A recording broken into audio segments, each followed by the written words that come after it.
कल्पितकल्पोऽयं प्रत्यर्थिगजकेसरी व्यासतीर्थगुरुभूयात्स्मदिष्टार्थसिद्धये कामधेनुर्यथा पूर्वं सर्वाभीष्टफलप्रदा तथा खलु आदिराजश्रीपादोऽभीष्टदस्ताम् प्रणवत्कामधेनुं च भजत्सुरतरूपमं श्रीभावबोधपादचिन्तामणिमुपास्महे पूज्याय राघवेन्द्राय सत्यधर्मरताय च भजतां कल्पवृक्षाय नमतां कामधेनवे वेदशास्त्रपुराणेषु सार्थके कृतजीवनान् वन्दे श्रीताम्रण्यार्यान् शिष्यधीशोधकान् तदा सृष्टिस्थित्यप्ययेह नियतिदुषितमो बन्धमोक्षाश्च यस्मात् अस्य श्रीब्रह्मरुद्रप्रभृतिविशेषत्वात्मकस्य विष्णोः व्यस्ताः समस्ताः सकलगुणनिधिः सर्वदोषव्यपेतः पूर्णानन्दो व्ययो यो गुरुपरमश्चिन्तयेतं महान्तं जन्माद्यस्य यतोऽन्वयादितरतश्चार्थेष्वभिज्ञस्वराट् तेने ब्रह्महृदायः कवये मुह्यन्ति यं सूरयः तेजो वारिमृदां यथा विनिमयो यत्र त्रिसर्गो मृषा धाम्ना स्वेन सदा हस्तकुहकं सत्यं परं धीमहि धर्मप्रोज्झितकैतवोऽत्र परमो निर्मत्सराणां सतां वेद्यं वास्तवमत्र वस्तुशिवरं तापत्रयोन्मूलनं श्रीमद्भागवते महामुनिकृते किं वा परैरीश्वरः सद्यो हृद्यवरुध्यते पृथिवीः शुश्रूषुभिस्तत्क्षणात् निगमकल्पतरोर्गलितं फलं शुकं खादं तद्रवसंयुतं पिबत भागवतं रसमालयं मुहुरहो रसिका भुवि भावुकाः यं प्रव्रजन्तमनुपेतमपेतकृत्यं द्वैपायनो विरहकातरादिभाव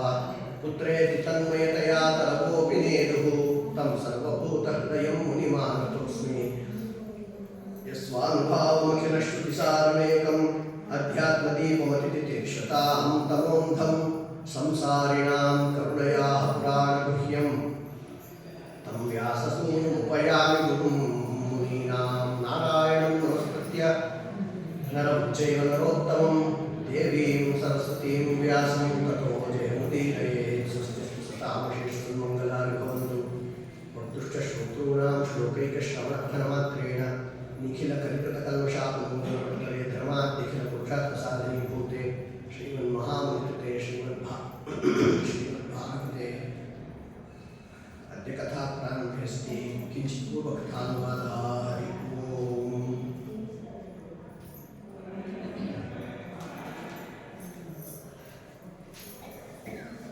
ಗೋಕರ್ಣ ತನ್ನ ಅಣ್ಣನ ಉದ್ಧಾರಕ್ಕೋಸ್ಕರ ಶ್ರೀಮದ್ಭಾಗವತವನ್ನು 7 ದಿನಗಳ ಕಾಲ ಪ್ರವಚನ ಮಾಡಿದ. ಅದರಿಂದ ಪ್ರೇತವು ಸದ್ಗತಿಯನ್ನು ಹೊಂದಿದೆ. ಶ್ರೀಮದ್ಭಾಗವತದ ಮಹಾತ್ಮ್ಯ ಬಹಳ ಉತ್ಕೃಷ್ಟವಾದಂಥದ್ದು. ಮನುಷ್ಯ ಏನನ್ನೋ ಸಾಧಿಸೋದಕ್ಕೆ ಜೀವನದಲ್ಲಿ ಬಹಳ ಪ್ರಯತ್ನಗಳನ್ನು ಪಡ್ತಿರ್ತಾನೆ. ಯಾರೋ ಒಂದು ಹೇಳ್ತಾರೆ ಅದು ಇದು ಮಾಡಬೇಡ್ರಿ, ನಿಮ್ಮ ಹುಡುಗನ 5 ವರ್ಷದ ಕೋರ್ಸ್ ಅಂತ ಹೇಳಿ ಉದ್ಧಾರ ಆಗುತ್ತಾನೆ ಅಂತ. ಇನ್ಯಾರೋ ಒಂದು ಹೇಳ್ತಾರೆ 3 ವರ್ಷದ ಕೋರ್ಸು, ಇದರಲ್ಲಿ ನಿಮ್ಮ ಮಗ ಭಾಳ ಬೇಗ ಬಂದುಬಿಡ್ತಾನೆ ಅಂತ. ಇನ್ನು ಕೆಲವರು 2 ವರ್ಷದ ಕೋರ್ಸ್ ಹೇಳ್ತಾರೆ. ಶ್ರೀಮದ್ ಭಾಗವತ ಹೇಳುತ್ತೆ 7 ದಿನದ ಕಥೆಯ ಕೇಳಿ ಏಳಿರೋ ವೈಕುಂಠಕ್ಕೆ. ಇದು 7 ದಿವಸದ ಕೋರ್ಸಪ್ಪ, ವರ್ಷಗಟ್ಟಲೆ ಪರಿಶ್ರಮ ಪಡಬೇಡ್ರಿ. 7 ದಿವಸದಲ್ಲೇ ನಿಮ್ಮನ್ನು ಮೋಕ್ಷಕ್ಕೆ ಕರ್ಕೊಂಡು ಹೋಗುವಂಥ ಶ್ರೇಷ್ಠವಾದಂಥ ಗ್ರಂಥ ಶ್ರೀಮದ್ ಭಾಗವತ. ಆದ್ದರಿಂದ ಇಂಥ ಈ ಶುಕಶಾಸ್ತ್ರ ವೇದವ್ಯಾಸದೇವರು ಕೊಟ್ಟಿರುವಂಥ ಅದ್ಭುತವಾದಂತಹ ಪೀಯೂಷ ಕಥಾ ಭಾಗವತಸ್ಯಾಪಿ ನಿತ್ಯಂ ಭವತಿ ಯದ್ಗೃಹೇ ತದ್ಗೃಹಂ ತೀರ್ಥರೂಪಂ ಹಿ. ವಿಶೇಷವಾಗಿ ಭಾಗವತ ಯಾವ ಸ್ಥಳದಲ್ಲಿ ನಡೆಯಿತು ಅದು ಬಹಳ ದೊಡ್ಡ ತೀರ್ಥಕ್ಷೇತ್ರ ಅಂತ ಆಗುತ್ತೆ. ತಾವತ್ ಪಾಪಾನಿ ದೇಹೇಸ್ಮಿನ್ ನಿವಸಂತಿ ತಪೋಧನಾಃ. ದೇಹದಲ್ಲಿ ಪಾಪಗಳು ಎಲ್ಲಿ ತನಕ ಇರುತ್ತೆ ಅಂದರೆ ಯಾವನ್ನ ಶ್ರೂಯತೆ ಸಮ್ಯಕ್ ಶ್ರೀಮದ್ ಭಾಗವತಂ ನರೈಹಿ. ಚೆನ್ನಾಗಿ ಶ್ರೀಮದ್ ಭಾಗವತವನ್ನು ಎಲ್ಲಿ ತನಕ ಕೇಳೋದಿಲ್ಲ ಅಲ್ಲಿ ತನಕ ಅಷ್ಟೇ ದೇಹದಲ್ಲಿ ಪಾಪಗಳೆಲ್ಲ ಇರೋದು. ಒಂದು ಸಲ ನಾವು ಒಳ್ಳೆ ರೀತಿಯಿಂದ ಶ್ರೀಮದ್ ಭಾಗವತವನ್ನು ಶ್ರವಣ ಮಾಡಿದರೆ, ಒಳ್ಳೆಯ ರೀತಿಯಿಂದ ಕೇಳೋದು ಅಂದರೆ ಏನರ್ಥ? ಶ್ರೀಮದಾಚಾರ್ಯರು ಕೊಟ್ಟಂತಹ ತಾತ್ಪರ್ಯ ನಿರ್ಣಯಕ್ಕೆ ಅನುಗುಣವಾಗಿ ಭಾಗವತವನ್ನು ಶ್ರವಣ ಮಾಡಿಬಿಟ್ರೆ ಅಲ್ಲಿಂದ ಮುಂದೆ ಅವನಿಗೆ ಏನು ಪಾಪಗಳು ಅಂಟೋದಿಲ್ಲ ಅವನಿಗೆ. ಆ ರೀತಿ ವಿಶೇಷವಾಗಿ ಶ್ಲೋಕಾರ್ಧಂ ಶ್ಲೋಕಪಾದಂ ವಾ ನಿತ್ಯಂ ಭಾಗವತೋದ್ಭವಂ ಪಠಸ್ವ ಮುಖೇನೈವ ಯದೀಚ್ಛಸಿ ಪರಾಂಗತಿಂ. ಭಾಗವತದ ಮಹಾತ್ಮ್ಯ ಬಹಳ ಅದ್ಭುತ ಇದೆ. ಶ್ಲೋಕಾರ್ಧಂ ಪೂರ್ತಿ ಶ್ಲೋಕ ಹೇಳೋದಕ್ಕೆ ಬರಲಿಲ್ಲ, ಅಷ್ಟೊಂದು ನಮಗೆ ಟೈಮ್ ಇಲ್ಲ ಅಂತಂದರೆ ಶ್ಲೋಕಾರ್ಧಂ ಅರ್ಧ ಶ್ಲೋಕ ಆದರೂ ಹೇಳಬೇಕು. ಶ್ಲೋಕ ಪಾದಂವ ಅರ್ಧ ಶ್ಲೋಕ ಹೇಳೋದಕ್ಕೂ ಬರಲಿಲ್ಲ ಅಂದರೆ ಶ್ಲೋಕ ಪಾದಂವ ಒಂದು ಕಾಲು ಭಾಗ ಅಷ್ಟಾದರೂ ಒಂದು ಶ್ಲೋಕದಲ್ಲಿ ಹೇಳಬೇಕು. ಪೂಜ್ಯಾಯ ರಾಘವೇಂದ್ರಾಯ ಇದು ಶ್ಲೋಕ ಪಾದ ಅಂದರೆ. ಶ್ಲೋಕಾರ್ಧ ಅಂದರೆ ಪೂಜ್ಯಾಯ ರಾಘವೇಂದ್ರಾಯ ಸತ್ಯಧರ್ಮರತಾಯ ಚ ಅನ್ನೋದು ಅರ್ಧ ಶ್ಲೋಕ. ಪೂರ್ತಿ ಶ್ಲೋಕ ಅಂತೂ 32 ಅಕ್ಷರಗಳಿಂದ ಕೂಡಿರುತ್ತೆ. ಹಾಗೆ ಭಾಗವತದ ಯಾವುದಾದ್ರೂ ಒಂದು ಶ್ಲೋಕ ಅರ್ಧ ಶ್ಲೋಕ ಆದರೂ ಹೇಳಿರ್ತ, ಒಂದು ಶ್ಲೋಕ ಹೇಳಿದ್ರೆ ಹೇಳೇ ಇಲ್ಲ, ಮಿನಿಮಮ್ ಅರ್ಧ ಶ್ಲೋಕ ಆದರೂ ಹೇಳಿರ್ತ. ಅದನ್ನೇ ನಾವು ತಿಳ್ಕೋಬೇಕು ಅಂತಿಲ್ಲ, ಅರ್ಧನೇ ಹೇಳಬೇಕು ಅಂತ ವಿಧಾನ ಮಾಡಿಲ್ಲ. ಅಷ್ಟು ಹೇಳಿದರೂ ನಿಮ್ಮ ಉದ್ಧಾರ ಮಾಡುತ್ತೆ ಅಂದಮೇಲೆ ಪೂರ್ಣ ಹೇಳಿದ್ರೆ ನಿಮ್ಮ ಮನಸ್ಸು ನಿಮ್ಮ ಆಕಾಂಕ್ಷೆಗಳು ಪೂರ್ಣವಾಗದೇ ಇರುತ್ತೇನು. ಶ್ಲೋಕಾರ್ಧಂ ಶ್ಲೋಕಪಾಲಂ ವಾ ನಿತ್ಯಂ ಭಾಗವತೋದ್ಭವಂ. ಇದನ್ನು ಪ್ರತಿದಿನದಲ್ಲಿ ಹೇಳೋದು ಕೇಳೋದು ಮಾಡ್ತಿರ್ಬೇಕು. ಅನೇಕರು ಹೇಳ್ತಿರ್ತಾರೆ ಭಾಗವತನ ನಾನು 20 ವರ್ಷಕ್ಕೆ ಮುಂಚೆನೇ ಕೇಳಿಬಿಟ್ಟಿದ್ದೀನಿ ಅಂತ. ನೀವು ಕೇಳಿ ಹಿಡ್ಕೊಂಡಿಲ್ಲ, ಬಿಟ್ಬಿಟ್ಟಿದ್ದೀರಿ ಅಷ್ಟೇ. ನಿತ್ಯದಲ್ಲಿ ಕೇಳ್ತಾನೇ ಇರಬೇಕು. ಭಾಗವತವನ್ನು ಎಂದು ಕೇಳಬೇಕು ಅಂತ ಪ್ರಶ್ನೆ ಮಾಡಬಾರ್ದು. ಎಲ್ಲಿ ತನಕ ನಮ್ಮ ಜೀವನ ಇರುತ್ತೆ, ಉಸಿರಾಟದ ಕಡೆ ಕ್ಷಣದ ತನಕ ಭಾಗವತ ಶ್ರವಣದಲ್ಲಿ ಮನಸ್ಸು ಆಸಕ್ತವಾಗಿರಬೇಕು. ಪಠಸ್ವ ಸ್ವಮುಖೇನೈವ, ಆ ಮನೆಗೆ ಪಾವಿತ್ರ್ಯ ಬರೋದೇ ಭಾಗವತದ ಪಠಣದಿಂದ. ಅದು ಅವರವರೇ ಪಠಣ ಮಾಡಬೇಕು ಅಂತಂತಾರೆ. ಅದಕ್ಕೂ ಒಬ್ಬ ಆಚಾರ್ಯ ಏರ್ಪಾటు ಮಾಡಿ ದಿನ ಬಂದು 5 ನಿಮಿಷ ಒಂದು ಶ್ಲೋಕ ಹೇಳಿ ಹೋಗಿ ಆಚಾರ್ಯ ಅಂತ ಸಂಬಳದ ವ್ಯವಸ್ಥೆ ಮಾಡಬಾರ್ದು. ಪಠಸ್ವ ಸ್ವಮುಖೇನೈವ ಯದೀಚ್ಛಸಿ ಪರಾಂಗತಿ. ನಿಮಗೆ ಸದ್ಗತಿ ಹೊಂದಬೇಕು ಅಂತ ಅಪೇಕ್ಷೆ ಇದ್ದರೆ ನಿಮ್ಮ ಬಾಯಿಂದ ಭಾಗವತವನ್ನು ಹೇಳಬೇಕು ಅಂತ. ನ ಗಂಗಾ ನಗಯ ಆಕಾಶಿ ಪುಷ್ಕರಂ ನ ಪ್ರಯಾಗಕಂ ಶುಕಶಾಸ್ತ್ರ ಕಥಾಯಾಶ್ಚ ಫಲೇನ ಸಮತಾನ್ವಯೇ. ಭಾಗವತದ ಪಾರಾಯಣದಿಂದ ಶ್ರೀಮದ್ ಭಾಗವತದ ಒಂದು ಶ್ಲೋಕದ ಅರ್ಥ ಬೇರೆ ಇದೆ. ಶ್ಲೋಕಾರ್ಧವೋ ಶ್ಲೋಕಪಾದವೋ ಅಂತಂದರೆ ಅದಕ್ಕಿರುವಂತಹ ವ್ಯಾಖ್ಯಾನ ವಿಶೇಷಗಳಿಂದ ಸಹಿತವಾಗಿ ಅಷ್ಟನ್ನು ಕೇಳಿದ್ರಿಂದ ಅರ್ಥ. ಬರೀ ಜನ್ಮಾಂತ್ಯ ಸೇತು ಅನ್ವಯ ನಿಖರದಷ್ಟ ಅರ್ಥೇಶ್ವರ ವಿದ್ಯು ಸ್ವರ ಇಷ್ಟೇ ಹೇಳ್ತಾ ಕೂತ್ಬಿಟ್ರೆ ಆಗೋದಿಲ್ಲ. ಅದಕ್ಕಿರುವಂತಹ ಎಲ್ಲ ವ್ಯಾಖ್ಯಾನಗಳ ಸಹಿತವಾಗಿ ಆ ಪಾದವನ್ನು ಅರ್ಥ ಮಾಡ್ಕೋಬೇಕು ಅಂತ ಅರ್ಥ. ಈ ಕ್ರಮದಿಂದ ಶ್ರೀಮದ್ ಭಾಗವತದ ಅಧ್ಯಯನ ಆಯಿತು ಅಂತಂದರೆ ಅವರು ಗಂಗಾ ಸ್ನಾನ ಮಾಡಿದ ಪುಣ್ಯ ಅದಕ್ಕಿಂತ ಅಧಿಕವಾಗಿ ಬರುತ್ತೆ. ಗಯಾದಲ್ಲಿ ಹೋಗಿ ಶ್ರಾದ್ದಾದಿಗಳನ್ನು ಮಾಡಿದ ಪುಣ್ಯಕ್ಕಿಂತ ಅಧಿಕವಾಗಿ ಕಾಶಿ ಕ್ಷೇತ್ರಕ್ಕೆ ಹೋಗಿದ್ದು, ಪ್ರಯಾಗ, ಪುಷ್ಕರ ಎಲ್ಲ ಕ್ಷೇತ್ರಗಳ ಯಾತ್ರೆ ಮಾಡಿದ ಪುಣ್ಯ ಭಾಗವತದ ಒಂದು ಶ್ಲೋಕದ ಅರ್ಥವನ್ನು ಕೇಳೋದ್ರಿಂದ ಹೇಳೋದ್ರಿಂದ ಬರುತ್ತೆ. ಯಶ್ಚ ಭಾಗವತಂ ಶಾಸ್ತ್ರಂ ವಾಚೇದರ್ಥತೋ ನಿಶಂ ಜನ್ಮ ಕೋಟಿ ಕೃತಂ ಪಾಪಂ ನಶ್ಯತೆ ನಾತ್ರ ಸಂಶಯ. ಯಾರು ಭಾಗವತವನ್ನು ಬಹಳ ಶ್ರದ್ಧಾಭಕ್ತಿಯಿಂದ ಹೇಳ್ತಾರೋ ಕೇಳ್ತಾರೋ ಅಂಥವರಿಗೆ ಜನ್ಮ ಕೋಟಿ ಕೃತಂ ಪಾಪಂ ನಶ್ಯತೆ. ಕೋಟಿ ಜನ್ಮಗಳಲ್ಲಿ ಮಾಡಿದ ಎಲ್ಲ ಪಾಪಗಳು ಅಲ್ಲಿ ಸುತ್ತ ಹೋಗುತ್ತೆ. ಆರಂಭದಲ್ಲಿ ಫಲಶ್ರುತಿಯನ್ನು ಸಾಕಷ್ಟು ಯಾಕೆ ವರ್ಣನೆ ಮಾಡುವ ಪದ್ಧತಿ ಬಂದಿದೆ ಅಂದರೆ ರೋಚನಾರ್ಥಂ ಫಲಶ್ರುತಿ ಅಂತ. ಅದರಲ್ಲಿ ಅಭಿರುಚಿ ಹುಟ್ಟಬೇಕಲ್ಲ. ಭಾಗವತ ಕೇಳೋದ್ರಿಂದ ಆಗುವ ಲಾಭ ಇಷ್ಟೊಂದು ಲಾಭ ಇದೆ ಅಂದರೆ ಹಾಗಾಗಿ ನಾವು ಬಂದೇ ಬರ್ತೀವಿ. ಯಾವ ಕೆಲಸ ಇದ್ರೂ ಬಿಟ್ಟು ಬರ್ತೀವಿ, ಎಂಥ ಸೀರಿಯಲ್ ಇದ್ರೂ ಬಿಟ್ಟು ಬರ್ತೀವಿ ಅನ್ನೋ ಬುದ್ಧಿ ಬರಲಿಲ್ಲದಕ್ಕೋಸ್ಕರನೇ ಅದರ ಮಹಾತ್ಮ್ಯವನ್ನು ವರ್ಣನೆ ಮಾಡ್ತಾರೆ. ಅದು ವಿಶೇಷವಾದಂಥ ಪುಣ್ಯವನ್ನು ಕೊಡುವಂಥದ್ದು. ಆಜನ್ಮ ಮಾತ್ರಮಪೇನ ಶಠೇನ ಕಿಂಚಿತ್ ಚಿತ್ತಂ ವಿಧಾಯ ಶುಕಶಾಸ್ತ್ರ ಕಥಾ ನ ಪೀತ ಚಂಡಾಲವಚ್ಚಖರವತ್ ಪತತೇನ ನೀತಂ ಮಿಥ್ಯಾ ಸ್ವಜನ್ಮ ಜನನೇ ಜನ ದುಃಖ ಭಾಜ. ಯಾವ ವ್ಯಕ್ತಿ ಇಡೀ ಜೀವನದಲ್ಲಿ ಒಮ್ಮೆಯೂ ಶ್ರೀಮದ್ ಭಾಗವತವನ್ನು ಶ್ರದ್ಧಾಭಕ್ತಿಯಿಂದ ಕೇಳೋದಿಲ್ಲ ಅಂಥವನ ಜನ್ಮ ಅತ್ಯಂತ ವ್ಯರ್ಥ. ಚಂಡಾಲನಂತೆ, ಕತ್ತೆಯಂತೆ. ಕತ್ತೆಗಳು ಜನ್ಮ ಹೊಂದುತ್ತವೆ, ಇವನು ಹೊಂದಿದ್ದಾನೆ, ಏನು ವ್ಯತ್ಯಾಸ ಇಲ್ಲ. ಮಿಥ್ಯಾ ಸ್ವಜನ್ಮ ಜನನಿ ಜನಿ ದುಃಖ ಭಾರ. ತಾಯಿಗೆ ಒಂದಷ್ಟು ಪ್ರಸವ ವೇದನೆ ಕೊಡೋದಕ್ಕಷ್ಟೇ ಅವನು ಸಮರ್ಥ, ಇನ್ನು ಯಾತಕ್ಕೂ ಉಪಯೋಗ ಇಲ್ಲ ಅವನ ಜನ್ಮದಿಂದ ಅಂತ. ಇಷ್ಟು ಜೀವಚ್ಛವೋ ನಿಗದಿತ ಸ್ವತುಪಾಪಕರ್ಮ. ಅವನು ಬದುಕಿರುವ ಹೆಣ ಅಂತ ಭಾಗವತ ಬರೆಯುತ್ತೆ.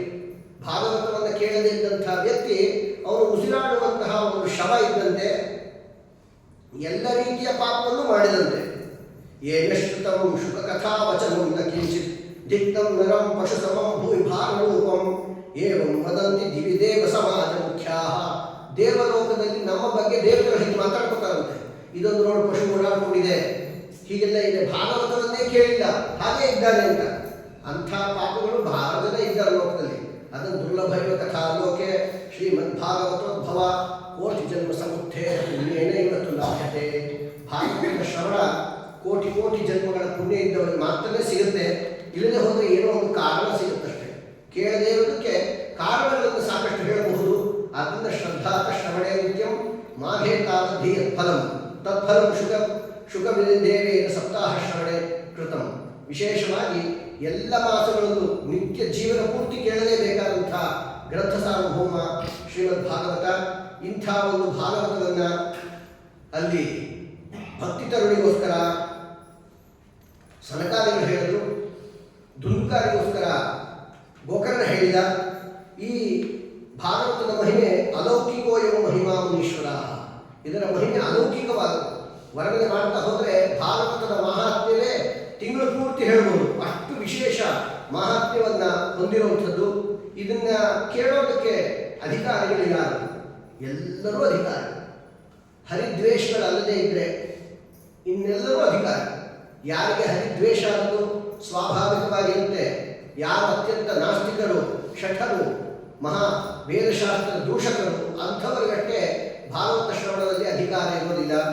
ಉಳಿದಂತೆ ಹರಿಭಕ್ತಿ ಗುರುಭಕ್ತಿ ಇತ್ತು ಅಂತಂದರೆ ಅವರು ಎಂಥ ಪಾಪಿಗಳಾಗಿರಲಿ, ದುರಾಚಾರರತರಾಗಿರಲಿ, ವಿಭಾಗಿಗಳಾಗಿರಲಿ, ಕ್ರೋಧಾಗ್ನಿ ದಗ್ಧರಾಗಿರಲಿ, ಕುಟಿಲರಾಗಿರಲಿ, ಕಾಮಿಗಳಾಗಿರಲಿ, ಸತ್ಯಹೀನರಾಗಿರಲಿ, ಪಿತೃಮಾತೃ ದೂಷಕರಾಗಿರಲಿ, ಅದಾಗಬೇಕು ಅಂತ ಅರ್ಥ ಅಲ್ಲ.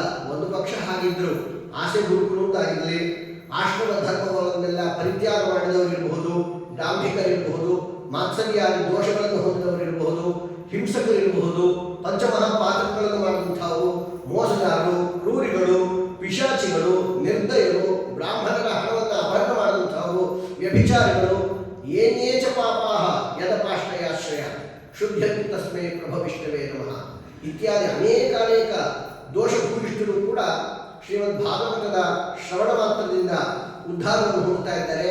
ಅಂದ ಮೇಲೆ ಭಾಗವತವನ್ನು ಶ್ರದ್ಧೆಯಿಂದ ಕೇಳಿದಂತಹ ಯಾರಿಗೆ ತಾನೇ ಸದ್ಗತಿ ಆಗದೇ ಇರುತ್ತೆ. ಅತ್ಯಂತ ಅವಶ್ಯವಾಗಿ ಶ್ರೀಮದ್ ಭಾಗವತ ಎಲ್ಲರನ್ನ ಮೋಕ್ಷ ಮಾರ್ಗಕ್ಕೆ ಕರ್ಕೊಂಡು ಹೋಗುವಂಥದ್ದು. ಅಂಥ ವೇದವ್ಯಾಸದೇವರು ರಚನೆ ಮಾಡಿದರು. ವೇದವ್ಯಾಸದೇವರಿಗೆ ಅವರು ಜಾತಿ ಮೇಲೆ, ವೃತ್ತಿ ಮೇಲೆ ಬಹಳ ಪ್ರೀತಿ. ಅವರು ಹುಟ್ಟಿದ್ದಲ್ಲಿ ಅಂಬಿಗರ ಮನೆಯಲ್ಲಿ, ಅಂಬಿಗರ ಹೆಣ್ಣಿನ ರೂಪಿಗೊಲ್ಲದವರಲ್ಲಿ ಜನಿಸಿದೆ ಮಧ್ವಾಂತರ್ಗತ ವೇದವ್ಯಾಸ. ಆ ಸತ್ಯವತಿಯ ಮಗನಾಗಿ ವೇದವ್ಯಾಸದೇವರು ಪ್ರಾದುರ್ಭೂತರಾದರು. ಸತ್ಯವತಿ ಏನು ಮಾಡ್ತಿದ್ಲು? ಯಮುನಾ ನದಿಯನ್ನು ದೊಡ್ಡ ದೋಣಿಯ ಮೂಲಕ ಜನಗಳನ್ನು ದಾಟಿಸೋ ಕೆಲಸ ಮಾಡ್ತಿದ್ಲು. ದಾಶರಾಜ ಅಂತ ಅವರ ಅಪ್ಪ ಇದ್ದ, ಅವನು ಅದೇ ಉದ್ಯೋಗದಲ್ಲಿದ್ದ. ಅಪ್ಪನಿಗೆ ಸಹಾಯಕರಾಗಿ ಸತ್ಯವತಿ ನದಿ ದಾಟಿಸೋ ಕೆಲಸ ಮಾಡ್ತಿದ್ಲು. ಆಗಲೇ ಪರಾಶರರು ಪ್ರಾಪ್ತರಾದರು. ಪರಾಶರರಿಗೂ ಸತ್ಯವತಿಗೂ ಸಮಾಗಮವಾಯಿತು, ವಿವಾಹ ಆಯಿತು. ಅಲ್ಲೇ ಒಂದು ದ್ವೀಪದಲ್ಲಿ ಮಗನನ್ನು ಪಡೆದಿದ್ದಾಯಿತು. ಮಗ ಹುಟ್ಟೋ ಕಾಲಕ್ಕೆ ಉಪನಯನೆಲ್ಲ ಆಗೇ ಹೋಗ್ಬಿಟ್ಟಿದೆ. ಆ ರೀತಿಯಾದಂಥ ಮಗ ವೇದವ್ಯಾಸದೇವರು ಪ್ರಾದುರ್ಭೂತರಾದರು. ಮಗು ಹುಟ್ಟಿದ ಕೂಡಲೇ ಪರಾಶರರು ನಾನೇನು ಹೊರಡ್ತೀನಿ ಅಂತ ಹೊರಟು. ಎಲ್ಲ 5-10 ನಿಮಿಷಗಳಲ್ಲೇ ಎಲ್ಲ ಘಟನೆಗಳು ನಡೆದೋಗಿದೆ. ವೈಭವೋಪೇತವಾದಂಥ ವಿವಾಹ ಮಹೋತ್ಸವ ಸಕಲವೂ ನಡೀತು. ವಸುರಾಧನೆ ಬಂದು ಕನ್ಯಾದಾನವನ್ನು ಮಾಡಿಕೊಟ್ಟ. ಪರಾಶರರು ಅವಳಿಗೆ ಗರ್ಭವನ್ನು ಸ್ಪರ್ಶ ಮಾತ್ರದಲ್ಲೇ ಗರ್ಭವತಿ ಆಗ್ತಾ ಇದ್ದಂಗೆ ಪ್ರಸವವೂ ಆಯಿತು. ಮಗುವಿಗೆ ವೇದವ್ಯಾಸ ಅಂತ ಹೆಸರನ್ನು ಇಟ್ಟರು. ಉಪನಯನ ಎಲ್ಲ ಆಗೇ ಹೋಗಿದೆ. ತಂದೆ ತಾಯಿಗಳಿಗೆಲ್ಲ ಆಶೀರ್ವಾದ ಮಾಡಿ ಮಗ ಹೊರಟೇ ಬಿಟ್ಟರು. ಪರಾಶರರು ಹೆಂಡತಿಗೆ ಹೇಳೋದು ನಾ ಹೋಗಿ ಬರ್ತೀನಿ, ನನ್ನ ಕೆಲಸ ಆಯಿತು ಅಂತ. ಸತ್ಯವತಿ ಅಂತ ಕೂತ್ಕಾಳೆ. ಅಲ್ಲ, ಯಮುನಾ ನದಿಯ ಆಚೆ ದಡದಲ್ಲಿದ್ದಾಗ ನಾ ಕನ್ಯೆ, ಈಗ ಒಂದು ಮಗುವಿನ ತಾಯಿ ನದಿ ದಾಟಿ ಬರೋದ್ರೊಳಗೆ ಅರ್ಧ ಗಂಟೆ ಹೀಗೆಲ್ಲ ಆದರೆ ನೋಡಿದ ಜನ ಏನು ಅನ್ಕೋತಾರೆ ನನ್ನನ್ನು, ನನ್ನ ಪರಿಸ್ಥಿತಿ ಏನು? ನೀವು ಕ್ಷಣ ಮಾತ್ರದಲ್ಲಿ ವಿವಾಹಿತರಾಗಿ ನನಗೆ ಮಗುವನ್ನು ಕೊಟ್ಟು ನೀವು ಹೊರಟು ಬಿಟ್ರಿ. ಮಗನಾದ್ರೂ ಜೊತೆ ಇದ್ದೇ ಏನೋ ಸಂತೋಷ, ಮಗನೂ ಇಲ್ಲ, ಅವನು ಹೊರಟು ಬಿಡ್ತಾ ಇದ್ದಾನೆ, ಏನು ಮಾಡಬೇಕು ಅಂತ ಅರ್ಥ ಕೂತಿದ್ದು. ಅವಳ ತೊಡೆ ಮೇಲಿದ್ದಂಥ ವೇದವ್ಯಾಸರು ತಕ್ಷಣ ಹಾಗೆ ಅಪ್ಪನ ತೊಡೆ ಮೇಲೆ ಬಂದು ಕೂತರು. ವೇದವ್ಯಾಸರು ನನ್ನನ್ನು ಹಿಡ್ಕೊಂಡು ನೀನು ಅಳಬಾರದು, ಎಲ್ಲರ ಅಳುವನ್ನು ಪರಿಹಾರ ಮಾಡೋದಕ್ಕೆ ನಾ ಬಂದೀನಿ. ನಾನು ಹುಟ್ಟುಬಿಟ್ಟಲ್ಲ ನೀ ಅಳ್ತಿದ್ದಿ ಅಂತಂದಮೇಲೆ ನಿನ್ನ ಹತ್ರ ನಾ ಇರೋದಿಲ್ಲ. ಇನ್ನೂ ಅಳು ಜಾಸ್ತಿ ಆಯ್ತು ಸತ್ಯವತಿಗೆ. ಆಮೇಲೆ ಪರಾಶರರು ಸಮಾಧಾನ ಪಡಿಸೋದು, ಚಿಂತೆ ಪಡಬೇಡ, ನಿನ್ನ ಮಗ ನಿನ್ನನ್ನು ವಿಶೇಷವಾಗಿ ಉದ್ಧಾರ ಮಾಡು. ಸತ್ಯವತಿ ಕುಮಾರ ಅಂತ ಅವನು ಪ್ರಸಿದ್ಧನಾಗ್ತಾನೆ, ನಿನ್ನ ಕೀರ್ತಿಯನ್ನು ಬೆಳೆಸ್ತಾನೆ ಅಂತ ಸತ್ಯವತಿಗೆ ಸಮಾಧಾನ ಪಡಿಸಿದ್ರು. ವೇದವ್ಯಾಸದೇವರು ಅವರ ಅಮ್ಮನಿಗೆ ವಿಶೇಷವಾದ ಸಮಾಧಾನ ಪಡಿಸೋದು. ನೀನು ಯಾವಾಗ ನನ್ನನ್ನು ಸ್ಮರಣೆ ಮಾಡ್ತೀವಿ ಮರುಕ್ಷಣದಲ್ಲಿ ನೀನು ಕಣ್ಣೆದುರು ಇರ್ತೀನಿ, ಇನ್ನೆಂದೂ ನೀನು ಕಣ್ಣೀರು ಹಾಕೋ ಕೆಲಸ ಇಲ್ಲ, ಮತ್ತೆ ನೀವು ಒಳ್ಳೆಯ ರೀತಿಯ ಇನ್ನೊಬ್ಬ ರಾಜನನ್ನೇ ಮದುವೆ ಆಗ್ತಿದ್ದಿ, ಸುಖವಾಗಿರೋ, ನೀನು ಕರ್ನಾಗೆಲ್ಲ ಬರ್ತೀನಿ ಅಂತ ಆಶ್ವಾಸನೆಯನ್ನು ಕೊಟ್ಟು ವೇದವ್ಯಾಸದೇವರು ಹೊರಟುಬಿಟ್ರು. ಹೀಗೆಲ್ಲ ಮಹಾಭಾರತದಲ್ಲಿ ವೇದವ್ಯಾಸದೇವರ ಜನ್ಮ ವೃತ್ತಾಂತ ಎಲ್ಲ ಇದೆ. ಇದನ್ನು ಯಾಕೆ ನಾವು ಹೇಳಬೇಕು ಕೇಳಬೇಕು ಆರಂಭದಲ್ಲಿ ಅಂತಂದರೆ, ಅನೇಕ ಕುಹಕೆಗಳು, ಅವಿವೇಕಿಗಳು, ಅಯೋಗ್ಯರು ವೇದವ್ಯಾಸದೇವರನ್ನ ವ್ಯಭಿಚಾರದಿಂದ ಹುಟ್ಟಿದವರು ಅಂತ ವರ್ಣನೆ ಮಾಡಿದ್ದಾರೆ. ಪುರಾಣಕರ್ತ ವ್ಯಭಿಚಾರ ಜಾತಃ, ಪುರಾಣ ವಕ್ತಾಚ ವ್ಯಭಿಚಾರ ಜಾತಃ. ಪುರಾಣ ರಚನೆ ಮಾಡಿದಂಥ ವೇದವ್ಯಾಸದೇವರು ವ್ಯಭಿಚಾರದಿಂದ ಹುಟ್ಟಿದಂಥವರು, ಪುರಾಣವನ್ನು ಹೇಳಿದಂಥ ಶುಕಾಚಾರ್ಯ ಕೂಡ ವ್ಯಭಿಚಾರದಿಂದ ಹುಟ್ಟಿದವರು. ಹೀಗೆಲ್ಲ ಒಂದು ಅವಿವೇಕಿಗಳ ಪರಂಪರೆ, ದುಷ್ಟ ರೀತಿಯಿಂದ ಮಾತಾಡೋದಿದೆ. ಅದೆಲ್ಲದಕ್ಕೂ ಖಂಡನೆ ಮಾಡಬೇಕು ಅಂತಲೇ ಶ್ರೀಮದಾಚಾರ್ಯ ಈ ಅಂಶಗಳನ್ನೆಲ್ಲ ನಿರ್ಣಯ ಮಾಡಿಕೊಟ್ಟಿದ್ದಾರೆ. ಎಂದೆಂದಿಗೂ ವ್ಯಭಿಚಾರದಿಂದ ಹುಟ್ಟಿದ್ದಲ್ಲ, ಶಾಸ್ತ್ರೋಕ್ತ ರೀತಿಯಿಂದ ಕನ್ಯಾದಾನಗಳು ನಡೆದು ವೈಭವದಿಂದ ಲಗ್ನ ಮಹೋತ್ಸವ ನಡೆದು ಆಮೇಲೆ ವೇದವ್ಯಾಸದೇವರು ಅವತಾರ ಮಾಡಿದ್ದಾರೆ. ಈ ರೀತಿ ಬಂದಂಥ ವೇದವ್ಯಾಸದೇವರು ತನ್ನ 3ನೇ ವರ್ಷಕ್ಕೆ ಮಹಾಭಾರತವನ್ನು ರಚನೆ ಮಾಡಿದರು. ವೇದವ್ಯಾಸದೇವರು ತನ್ನ 3ನೇ ವಯಸ್ಸಿನಲ್ಲಿ ಶ್ರೀಮದ್ ಮಹಾಭಾರತವನ್ನು ರಚನೆ ಮಾಡಿಕೊಟ್ಟರು. ನಡೆದಿದ್ದು ಅಲ್ಲಿಂದ ಒಂದು 700 ವರ್ಷದ ನಂತರ. ಪಾಂಡವರು ಕೌರವರು ಹುಟ್ಟಿದ್ದೆಲ್ಲ ಮಹಾಭಾರತ ತಯಾರಾದ ಮೇಲೆ ಒಂದು 700 ವರ್ಷದ ನಂತರ ಅವರೆಲ್ಲ ಹುಟ್ಟಿದ್ದು. ಆಮೇಲೆ ಯುದ್ಧಗಳು ನಡೆದಿದ್ದು ಅದೆಲ್ಲ ಮೊದಲೇ ರೆಕಾರ್ಡ್ ಮಾಡಿಟ್ಟಿದ್ದಾರೆ ವೇದವ್ಯಾಸದೇವರು, ಮುಂದೆ ಹೀಗೆ ನಡೆಯುತ್ತೆ ಅಂತ. ಇದು ವೇದವ್ಯಾಸದೇವರ ಸರ್ವಜ್ಞತ್ವಕ್ಕೆ ದ್ಯೋತಕವಾದಂಥದ್ದು. ಇಂಥ ವೇದವ್ಯಾಸದೇವರು ತಾಯಿಗೆ ಹೇಳಿದ್ರು, ಅಮ್ಮ ನಾನು ಏನು ಮಾಡಬೇಕು ಹೇಳು. ತಾಯಿಯನ್ನು ನೀನು ಯಾವಾಗಲೂ ನನ್ನ ಜೊತೆಗೆ ಇರಬೇಕು ಕೃಷ್ಣ. ಕೃಷ್ಣ ಅಂತ ವೇದವ್ಯಾಸದೇವರ ಹೆಸರು. ವಸಿಷ್ಠ ಕುಲೋದ್ಭವದಲ್ಲಿ ಬಂದಂಥ ವಾಸಿಷ್ಠ ಕೃಷ್ಣ ಅಂತ ಅವ್ರ ಹೆಸರು. ಹೇ ಕೃಷ್ಣ, ನೀನು ನನ್ನನ್ನು ಬಿಟ್ಟು ಹೋಗಬಾರ್ದು. ನಾನೇನು ಕೆಲಸ ಮಾಡ್ತೀನೋ ನನಗೆ ಸಹಾಯಕವಾಗಿ ನೀನು ಅದೇ ಕೆಲಸ ಮಾಡಬೇಕು. ಏನಮ್ಮ ದೋಣಿ ನಡೆಸಬೇಕಾ? ಹೌದಪ್ಪ, ನೀನು ದೋಣಿ ನಡೆಸಬೇಕು ಅಂತ ವೇದವ್ಯಾಸದೇವರು. ನಾನು ದೋಣಿ ನಡೆಸ್ತೀನಿ, ಆದರೆ ನಿಮ್ಮ ಥರ ಅಲ್ಲ, ನನ್ನ ಸ್ವಲ್ಪ ಸ್ಟೈಲ್ ಬೇರೆ. ಎಲ್ಲ ವ್ಯತ್ಯಾಸ ಆಗ್ತಾ ಇರ್ತಲ್ಲ. ತಂದೆ ತಾಯಿಗಳ ಕ್ರಮ ಬೇರೆ, ಮಕ್ಕಳುಗಳೆಲ್ಲ ಅದೇ ಕೆಲಸವನ್ನೇ ಮಾಡೋದು ಸ್ವಲ್ಪ ಡಿಫ್ರೆಂಟಾಗಿ ಮಾಡಿರ್ತಾರೆ.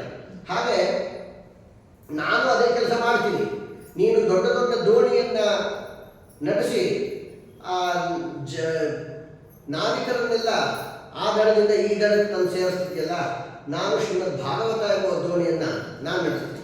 ಸಂಸಾರ ಎಂಬ ಸಮುದ್ರದಲ್ಲಿ ಬಿದ್ದವರನ್ನೆಲ್ಲ ಈ ಸಂಸಾರ ಸಮುದ್ರದಿಂದ ಪಾರುಗಾಡಿಸಿ ಮೋಕ್ಷ ಎಂಬುವಂಥ ದಡಕ್ಕೆ ಮುಟ್ಟಿಸೋ ಕೆಲಸ ನಾ ಮಾಡ್ತೀನಿ.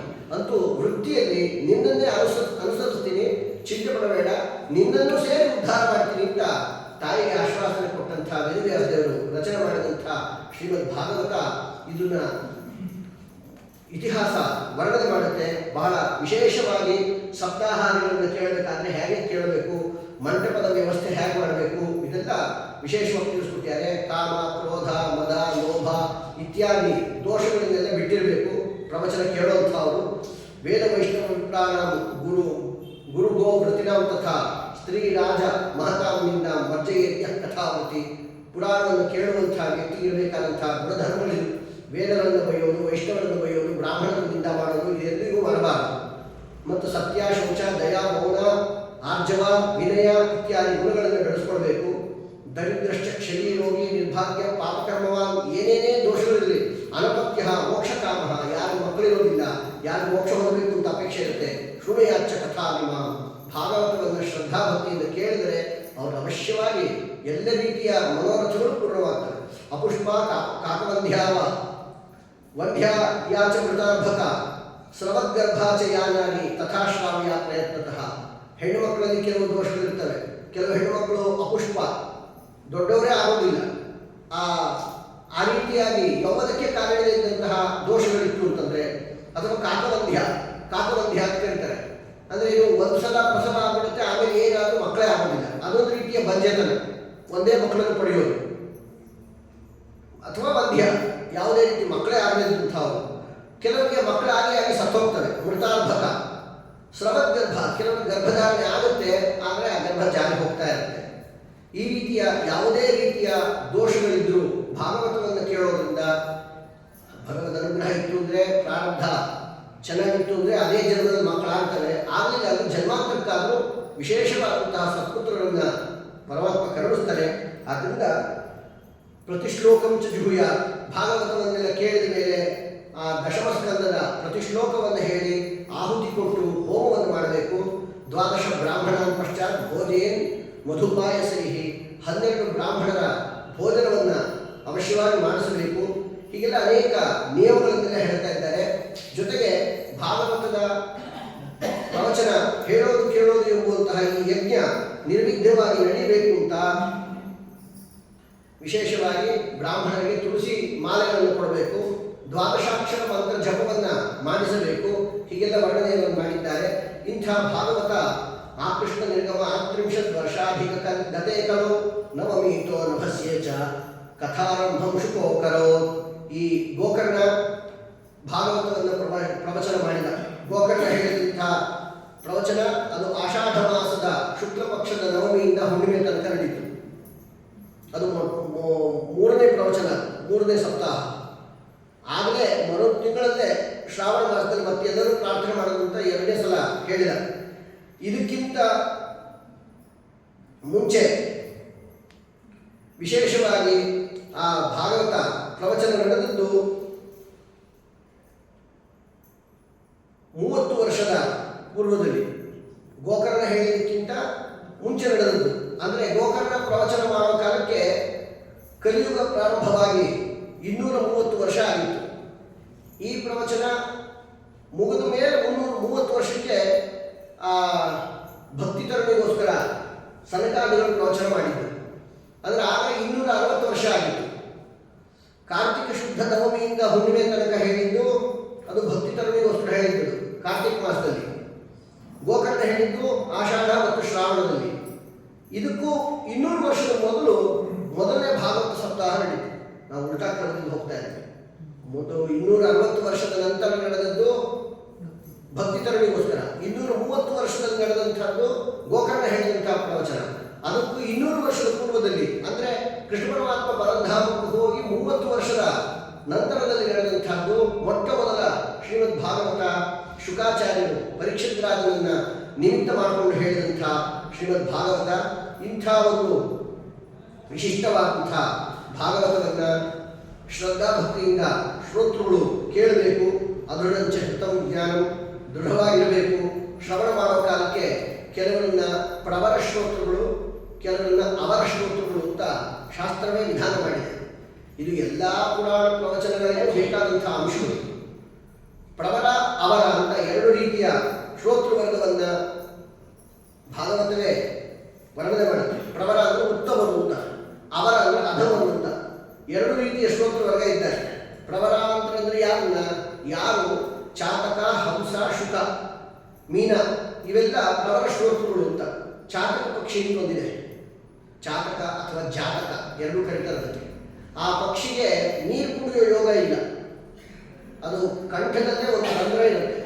ಕೊಕ್ಕಿನಿಂದ ನೀರನ್ನು ಆಸ್ವಾದನೆ ಮಾಡಿದ್ರೆ ಅದು ಕಂಠದಿಂದ ಹೊರಗೆ ಬಂದ್ಬಿಡುತ್ತೆ, ಹೊಟ್ಟೆಗೆ ಹೋಗೋದೇ ಇಲ್ಲ. ಅದಕ್ಕೆ ನೀರು ಕುಡಿಬೇಕು ಅಂದರೆ ಅದು ಕುತ್ತಿಗೆ ಮೇಲೆ ಎತ್ಕೊಂಡು ಕಾಯ್ತಾ ಇರುತ್ತೆ. ಮಳೆ ಬಿದ್ದಾಗ 90 ಡಿಗ್ರಿಯಲ್ಲಿ ಅದನ್ನು ಡೈರೆಕ್ಟಾಗಿ ಅದಕ್ಕೆ ಹೊಟ್ಟೆಗೆ ನೀರು ಬೀಳಬೇಕು. ಯಾವ ಆಚಾರಕ್ಕಿಂತ ದೊಡ್ಡ ಮಡಿ ಅದು, ಡೈರೆಕ್ಟ್ ಆಕಾಶದಿಂದ ಬಿಡುತ್ತೆ, ಆಕಾಶದಂಗೆಯೇ ಬೇಕು. ಹಾಗೆ ಯಾವುದೇ ಎಷ್ಟೇ ನೀರಿದ್ರೂ, ನದಿ ಇದ್ರೂ ಕೂಡ ಅದು ನೀರು ಕುಡಿಯೋಕ್ಕಾಗಲ್ಲ. ಅದು ಆಕಾಶದಿಂದ ಬೀಳೋ ನೀರನ್ನೇ ಕುಡಿಯೋದು. ಚಾತಕ ಪಕ್ಷಿ ಅಂತ ಅದಕ್ಕೆ ಕರೀತಾರೆ. ಅದರಂತೆ ಹಂಸ ಪಕ್ಷಿ, ಅದರ ಉತ್ತಮ ಶ್ರೋತೃಗಳ ಲಕ್ಷಣ ಆಗಿರುತ್ತೆ ಅಂತ. ಹಂಸ ಪಕ್ಷಿ, ಹಂಸ ಯಾವತ್ತೂ ಕೆಟ್ಟದ್ದನ್ನೆಲ್ಲ ಸ್ವೀಕಾರ ಮಾಡೋದೇ ಇಲ್ಲ.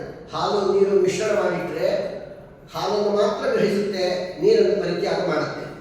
ಇನ್ನು ಗಿಳಿ, ಇದು ಉತ್ತಮ ಶ್ರೋತೃಗಳಿಗೆ ಗಿಳಿಯನ್ನ ದೃಷ್ಟಾಂತ ಕೊಟ್ಟಿದ್ದಾರೆ. ಅದರಂತೆ ಮೀನು, ಇವೆಲ್ಲ ಉತ್ತಮ ಶ್ರೋತೃಗಳು. ಕೆಟ್ಟ ಶ್ರೋತೃಗಳು ಅಂದರೆ ಯಾರು? ಅವರು ಅವರ ಭೂರುಂಡ ವೃಷೋಷ್ಟ್ರಾದ್ಯ ಪ್ರಕೀರ್ತಿತ. ಅವರ ಶ್ರೋತೃಗಳು, ಕೆಟ್ಟ ಶ್ರೋತೃಗಳು ಅಂದರೆ ತೋಳ, ಗಂಡಭೇರುಂಡ, ಎತ್ತು, ಒಂಟೆ ಇವುಗಳೆಲ್ಲ ಅಧಮ ಶ್ರೋತೃಗಳು ಅಂತ. ಅಂದರೆ ಜಾತಕ ಪಕ್ಷಿ ಹೇಗೆ ಸರ್ವ ನೀರುಗಳನ್ನು ಬಿಟ್ಟಿರುತ್ತದೆ. ಎಷ್ಟು ನದಿಗಳಿದೆ, ಎಷ್ಟು ತುಂಬಿ ಹರಿತಾ ಇದೆ, ಕೆರೆ ಕುಂಟೆಗಳು, ಭಾಗಗಳು ಎಷ್ಟಿದೆ, ಅದು ಕೋಟಿ ಕೋಟಿ ಇರಲಿ, ಅದು ಯಾವುದು ಬೇಡ, ನನಗದು ಆಕಾಶದಿಂದ ಬೀಳೋ ನೀರು ಒಂದೇ ಬೇಕು ಅಂತ ಹೇಗೆ ಕಾಯ್ತಾ ಇರುತ್ತೋ ಹಾಗೆ ಸರ್ವಸಂಗ ಪರಿತ್ಯಾಗವನ್ನು ಮಾಡಿ ಭಾಗವತ ಶ್ರವಣವೇ ಕೇಳಿದರೆ ಭಾಗವತವನ್ನೇ ಕೇಳಬೇಕು ಅನ್ನುವಷ್ಟು ಮಟ್ಟಿಗೆ ಶ್ರದ್ಧೆಯಿಂದ ಆಸಕ್ತರಾದಂತಹ ಶ್ರೋತೃಗಳು ಅದು ಜಾತಕ ಪಕ್ಷಿಯ ವರ್ಗಕ್ಕೆ ಸೇರ್ತಾರೆ. ಮತ್ತೆ ಹಂಸ ಪಕ್ಷಿಯ ವರ್ಗಕ್ಕೂ ಇನ್ನೊಂದು ವರ್ಗದವರು ಸೇರ್ತಾರೆ. ಎಂಥವರು ಪ್ರವಚನದಲ್ಲಿ ಬರಬಹುದಾದಂತಹ ಅಯುಕ್ತಾಂಶಗಳು ಏನಾದರೂ ಇತ್ತು ಅಂದರೆ, ಯಾಕೆಂದರೆ ಮಾತಾಡುವಾಗ ಏನಾದರೂ ಹೆಚ್ಚು ಕಡಿಮೆ ಶಬ್ದಗಳು ಬರಬಹುದು, ಯಾರಿಗಾದರೂ ಮನಸ್ಸನ್ನು ನೋವಾಗಬಹುದು, ಏನಾದರೂ ಸರಿ ಈ ಪ್ರವಚನದಲ್ಲಿ ಮನಸ್ಸನ್ನು ನೋಯುವಂತೆ ಇಂಥ ಮಾತಾಡಿಬಿಟ್ರು ಉಪಯೋಗವಿಲ್ಲ ಅಂತ ಬಿಡ್ತಾ ಹೋಗಬಾರ್ದು. ಅವರು ಅದೊಂದೇ ತಲೆ ಕೂತಿರುತ್ತೆ. ಕೆಲವರು ಸ್ವಭಾವ ಹಾಗೆ, ಅವರು ಯಾವುದು ಮುಖ್ಯವೋ ಅದನ್ನು ಬಿಟ್ಟುಬಿಡ್ತಾರೆ, ಅಮುಖ್ಯವಾದದ್ದನ್ನು ಗಟ್ಟಿಯಾಗಿ ಹಿಡ್ಕೊಂಡ್ಬಿಡೋದು. ಶ್ರೀರಂಗದಲ್ಲಿ ಹಿಂಗೊಂದು ಪ್ರಸಂಗ ನಡೆದಿತ್ತು. ಅಲ್ಲೊಮ್ಮೆ ಪ್ರವಚನ ನಡೆದಾಗ ಒಬ್ಬ ವ್ಯಕ್ತಿ ಅಲ್ಲಿ ಪ್ರವಚನ ಬಂದು ಕೂತಿದ್ರು. ಆ ಪ್ರವಚನದಲ್ಲಿ ಏನೋ ಹೇಳ್ತಾ ಮಾತಿನ ಓಘದಲ್ಲಿ ಹೇಳಿದ್ದೆ. ವ್ರತ, ಚಾತುರ್ಮಾಸ್ಯ ವ್ರತ ಅಂತಿರುತ್ತೆ, ದಧಿವ್ರತ, ಕ್ಷೀರವ್ರತ ಅಂತ. ಪತಿವ್ರತ ಅಂತಂದ್ರೆ ಗಂಡನ ಬಿಡೋದಲ್ಲ, ಕ್ಷೀರವ್ರತ ಅಂದ್ರೆ ಹಾಲು ಬಿಡೋದು, ಪತಿವ್ರತ ಅಂದ್ರೆ ಗಂಡನ ಬಿಡೋದು ಅಂತ ಅರ್ಥ ಮಾಡ್ಕೊಬೇಡ್ರಿ ಅಂತ. ಅದೊಂದು ಮಾತಾಡಿದ್ದಕ್ಕೆ 25 ವರ್ಷ ಇವತ್ತಿಗೂ ಅದನ್ನೇ ಹೇಳ್ತಾ ಇದ್ದಾರೆ. ಆಚಾರ್ಯ ಅವತ್ತು ಏನು ಹೇಳಿದ್ರಿ ಆಚಾರ್ಯ, ಪತಿವ್ರತ ಅಂದ್ರೆ ಗಂಡನ ಬಿಡೋದು ಅಂತ. ಯಾವಾಗಲೂ ಅದನ್ನೇ ಜ್ಞಾಪಕ, ಬೇರೆ ಏನೋ ಕೆಲ್ಸ್ಕೊಳ್ಳೋದೇ ಇಲ್ಲ ಆ ವಿಷಯ. ಯಾವಾಗಲೂ ಇದೊಂದೇ ಜ್ಞಾಪಕ, ತಲೆ ಪೂರ್ತಿ ಇದೊಂದೇ ಕೂತಿದೆ. ಈ ರೀತಿ ಇರಬಾರ್ದು. ಯಾವತ್ತು ಏನಾದರೂ ವಿಚಾರಗಳಲ್ಲಿ ಮುಖ್ಯಾಂಶಗಳೇನಿರುತ್ತೆ ಅದನ್ನು ತಲೆ ತುಂಬ ತುಂಬಿಸ್ಕೋಬೇಕು. ಅಯುಕ್ತಾಂಶಗಳು ಬಂದಾಗ ಅದನ್ನು ಬಿಡಬೇಕು. ಹಾಗೆ ಹಂಸ ಪಕ್ಷಿಗಳು ಹೇಗೆ ನೀರನ್ನು ಬಿಟ್ಟು ಕ್ಷೀರವನ್ನು ಮಾತ್ರ ಗ್ರಹಿಸುತ್ತೋ ಅದು ಹಂಸ ಕ್ಷೀರ ನ್ಯಾಯ ಅಂತ ಅದು ಪ್ರಸಿದ್ಧ. ಆ ರೀತಿ ಗುಣಗ್ರಾಹಕರಾಗಬೇಕು. ವಾಗೀವ ಸಂತೋಷ ಗುಣಾಂಶ ಪೋಷಣ. ಸಜ್ಜನರ ಸ್ವಭಾವ ಗುಣಭಾಗಗಳು ಏನೇನಿದೆ, ಎಷ್ಟು ಅಂಶಗಳು ನಮಗೆ ಗ್ರಹಿಸೋದಕ್ಕೆ ಯೋಗ್ಯ, ಅದು ಜಾಸ್ತಿ ಇತ್ತು ಅಂತ ಹೆಚ್ಚು ಆನಂದ. ಈ ರೀತಿ ಇರುವಂತಹವರು ಹಂಸದ ಜಾತಿಗೆ ಸೇರುವಂತಹ ಉತ್ತಮ ಶ್ರೋತೃಗಳು. ಇನ್ನೊಂದು ಮೂರನೇ ವರ್ಗ, ಅವರು ಉತ್ತಮರೇ. ಯಾವ ಗಿಳಿಯಂತೆ ಅಂತ. ಗಿಳಿ ಹೇಗೆ ಅದು ಒಳ್ಳೆಯ ವಿಷಯಗಳನ್ನೆಲ್ಲ ಕೇಳಿ ತನ್ನ ಬಾಯಿಂದ ರಾಮ ರಾಮ ಅಂತ ಶಬ್ದಗಳನ್ನು ಆಡಿ ಹೇಳ್ಕೊಟ್ಟವ್ರಿಗೂ ಆನಂದಪಡಿಸುತ್ತೋ, ಆ ರೀತಿ ಭಾಗವತ ಪ್ರವಚನವನ್ನು ಕೇಳಿ ಆ ಹೇಳಿದವರ ಮುಂದೆ ಒಂದೆರಡು ವಿಶೇಷಾಂಶಗಳನ್ನು ಹೇಳಬೇಕಂತ ಮತ್ತೆ ತಿಳಿಸಿ. ದೇವರು ಬಾಯಿ ಕೊಟ್ಟಿದ್ದಕ್ಕೆ ಸಾರ್ಥಕ್ಯ ಆಗಲೇ. ಸುಮ್ಮನೆ ಕೇಳೋದು, ಎದ್ದು ಹೋಗೋದು, ಮನೆ ಕೂತ್ಕೊಂಡು ಮಾತಾಡೋದಲ್ಲ. ಒಂದೆರಡು ಶಬ್ದಗಳನ್ನಾದರೂ ಇದೇ ನಿಜವಾದ ಮಾತಿಗೆ ಸಾರ್ಥಕ್ಯ. ದೇವರು ಮಾತು ಎಂಬುವ ಶಕ್ತಿ ಮನುಷ್ಯರಿಗೆ ಮಾತ್ರನೇ ಕೊಟ್ಟಿದ್ದಾರೆ. ಎಲ್ಲ ರೀತಿಯ ವ್ಯವಹಾರಗಳನ್ನು ಮಾತಿನ ಮೂಲಕ ನಡೆಸ್ತಾರೆ, ಅದು ಮನುಷ್ಯ ಮಾತ್ರನೇ. ನರಿನಾಯಿಗಳು ಏನೋ ಒಂದು ಶಬ್ದದ ಮೂಲಕ ವ್ಯವಹಾರ ನಡೆಸ್ತವೆ, ಪೂರ್ತಿ ಎಲ್ಲ ವ್ಯವಹಾರ ನಡೆಸಕ್ಕೆ ಸಾಧ್ಯ ಇಲ್ಲ. ಹಾಗಾಗಿ ಮಾತು ಎಂಬುವ ದೊಡ್ಡ ಸಂಪತ್ತು ಮನುಷ್ಯ ಜಾತಿಗೆ ಮಾತ್ರ ಇರುವಂಥದ್ದು. ಅದನ್ನು ಎಲ್ಲೆಲ್ಲೋ ಅಪವ್ಯಯ ಮಾಡಿ ಒಂದು ಸಲನೂ ಜೀವನದಲ್ಲಿ ಹರಿ ಕೃಷ್ಣ ಗೋವಿಂದ ಅಂತ ಅನ್ನಲಿಲ್ಲ ಅಂತಂದರೆ ಮನುಷ್ಯನಾಗಿ ಹುಟ್ಟಿ ಏನು ಪ್ರಯೋಜನ? ದೇವರು ಕೊಟ್ಟಂತಹ ಶಬ್ದವನ್ನು ದೇವರಿಗೋಸ್ಕರ ವಿನಿಯೋಗ ಮಾಡಬೇಕು. ಆದ್ದರಿಂದ ನಾನು ನಿಮ್ಮೆಲ್ಲರಲ್ಲೂ ಒಂದು ವಿಷಯ ನಾನು ಅರಿಕೆ ಮಾಡ್ಕೊಳ್ಳೋದಿಷ್ಟೇ. ಭಾಗವತವನ್ನು ಕೇಳಿ ವಾರಗಟ್ಟಲೆ ಏನು ಕೇಳಿರ್ತೀರಿ, ಯಾವುದಾದ್ರೂ ನಿಮಗೆ ತಿಳಿಯದೇ ಇದ್ದಂತಹ ಹೊಸ ಅಂಶಗಳೇನಾದರೂ ಪ್ರವಚನದಲ್ಲಿ ಹೇಳಿದರೆ, ಅಥವಾ ಯಾವುದಾದ್ರೂ ಒಳ್ಳೆಯ ವಿಷಯ 4 ಜನಗಳಿಗೆ ತಿಳ್ಕೊಳ್ಳುವಂತಹ ಅಂಶಗಳು ಬಂದಿದ್ದರೆ ಅದನ್ನೆಲ್ಲ ಸ್ವಲ್ಪ ಪುಸ್ತಕದಲ್ಲೋ ಮಸ್ತಕದಲ್ಲೋ ಗಟ್ಟಿ ಹಿಡ್ಕೊಂಡು ಕಡೆ ಒಂದು ದಿವಸ ಒಂದೊಂದು ಸಲ ಪ್ರವಚನದ ಮಂಗಳದಲ್ಲೂ ಒಂದು 2-3 ಜನ ಒಂದೊಂದು ನಿಮಿಷ ಈ ವಿಷಯ ಈ ಸಲ ಈ ಪ್ರವಚನದಲ್ಲಿ ಕೇಳಿದಾಗ ಇಂಥ ಒಂದು ಅಪರೂಪದ ವಿಷಯ ನಾವು ಕೇಳಿದ್ವಿ, ಅದನ್ನು ಹೇಳೋದ್ರಿಂದ ನಿಮಗೂ ದೃಢ ಆಗುತ್ತೆ, ಕೇಳಿದವರಿಗೆಲ್ಲ ಮತ್ತೊಮ್ಮೆ ಸ್ಮರಣೆ ಬರುತ್ತೆ. ಈ ರೀತಿ ಅದನ್ನು ಹೇಳೋದು ಅದು ಗಿಣಿಯಂತೆ ಅಂತ. ಇದು ಉತ್ತಮ ಶ್ರೋತೃಗಳ ಲಕ್ಷಣ. ನಾವು ಯಾವತ್ತೂ ಉತ್ತಮ ಮಟ್ಟ ಏನಿದೆ ಅದನ್ನೇ ರೀಚ್ ಆಗಬೇಕು ಅಂತ ಬಯಸಬೇಕು. ಇದು ಗಿಳಿಗಳಂತೆ. ಮೀನು ಕೂಡ ಉತ್ತಮ ಶ್ರೋತೃ ಅಂತ ಕರೆದಿದ್ದಾರೆ. ಮೀನು ಹೇಗೆ ಕಣ್ಣು ಮಿಟುಕಿಸೋದೇ ಇಲ್ಲ, ಏಕಾಗ್ರತೆಯಿಂದ ಯಾರು ಶ್ರವಣ ಮಾಡ್ತಾರೋ ಅಂಥವ್ರನ್ನ ಮೀನು ಅಂತ ಕರೆದಿದ್ದಾರೆ. ಮೀನು ಕಣ್ಣು ಮಿಟುಕಿಸದೆ ಹೇಗಿರುತ್ತೋ ಸತತವಾಗಿ, ಆ ರೀತಿ ನಿಶ್ಚಾಂಚಲ್ಯವಾಗಿ ದೃಢವಾಗಿ ಏಕಪ್ರಕಾರ ಕೇಳುವಂಥವ್ರನ್ನ ಉತ್ತಮ ಶ್ರೋತೃಗಳು ಅಂತ. ಹೀಗೆ ಇದು ಉತ್ತಮ ಶ್ರೋತೃಗಳ ಲಕ್ಷಣ. ಇನ್ನು ಅವರ ಶ್ರೋತೃಗಳು ಅಂತಿದ್ದಾರಲ್ಲ, ಕೆಲವು ಕೆಟ್ಟ ಶ್ರೋತೃಗಳು, ಅದು ತೋಳ, ಗಂಡಬೇರುಂಡ, ಎತ್ತು, ಒಂಟೆ ಅಂತ ಅಧಮ ಶ್ರೋತೃಗಳು. ಅದು ತೋಳದ ಜಾತಿಗೆ ಯಾರು ಸೇರ್ತಾರೆ ಅಂದರೆ, ಎಲ್ಲರೂ ಶ್ರದ್ಧಾಭಕ್ತಿಯಿಂದ ರಸಾಮೃತ ಪಾನದಲ್ಲಿ ಮಗ್ನರಾಗಿರ್ತಾರೆ. ಅಂಥವರಿಗೆ ತೊಂದರೆ ಕೊಡ್ತಾ ಬೇಡವಾದ ಹರಟೆಗಳಿಂದ ಮಾತಾಡಿ, ತೋಳ ಹೇಗೆ ಕಾಡಿನಲ್ಲಿ ಕೆಟ್ಟ ಧ್ವನಿಯಿಂದ ಶಬ್ದಗಳನ್ನು ಮಾಡಿ ಎಲ್ಲ ಪ್ರಾಣಿಗಳಿಗೂ ಹಿಂಸೆಯನ್ನು ಕೊಟ್ಟು ಭಯಪಡಿಸುತ್ತೋ, ಆ ರೀತಿ ಅನವಶ್ಯಕವಾದ ಹರಟೆಗಳನ್ನು ಹೊಡೆದು ಅಕ್ಕಪಕ್ಕದಲ್ಲಿದ್ದವ್ರಿಗೂ ತೊಂದರೆ ಕೊಡುವಂಥ ಶ್ರೋತೃಗಳು ಅವರು ತೋಳ ಇದ್ದಂತೆ. ಇನ್ನು ಕೆಟ್ಟ ಗಂಡಭೇರುಂಡ ಅನ್ನೋದು ಅದೊಂದು ಕೆಟ್ಟದ್ದಕ್ಕೆ ಹೋಲಿಸಿದ್ದಾರೆ. ಗಂಡಭೇರುಂಡ ಪ್ರವಚನವನ್ನು ಕೇಳಿ ಇನ್ನೊಬ್ಬರು ಉಪದೇಶ ಮಾಡೋದು, ತಾನು ಅದರಂತೆ ನಡೀದೇ ಇರುವಂಥದ್ದು. ಈ ರೀತಿ ಇದ್ದಂಥವ್ರನ್ನ ಭೂರುಂಡ ಅಂತ, ಸಂಸ್ಕೃತದಲ್ಲಿ ಭೂರುಂಡ ಅಂತ ಕರೀತಾರೆ, ಕನ್ನಡದಲ್ಲಿ ಗಂಡಭೇರುಂಡ ಅಂತ ಕರೀತಾರೆ. ಆ ಗಂಡಭೈರವನ ಕಥೆಯನ್ನು ಪುರಾಣವೇ ಹೇಳುತ್ತೆ. ಆ ಗಂಡಭೈರವನೇ ಇತ್ತಂತದ್ದು. ಈಗೆಲ್ಲ ಆ ಜಾತಿ ಇಲ್ಲ, ಜಾತಕ ಪಕ್ಷಿಯೂ ಇಲ್ಲ, ಗಂಡಭೈರವನೂ ಇಲ್ಲ. ಆ ಗಂಡಭೈರವ ನಮ್ಮ ಕರ್ನಾಟಕದಲ್ಲಿ ಅದೊಂದು ಚಿಹ್ನೆ ಇಟ್ಟಿದ್ದಾರೆ. ಗಂಡಭೈರವನ ತಲೆ ಮೇಲೆ ಒಂದು ಕಲಶ ಇಟ್ಟಂತೆ. ಆ ಗಂಡಭೈರವನ ಏನು ಮಾಡ್ತು, ಹಾಕೊಂಡು ಹೋಗಿತ್ತು.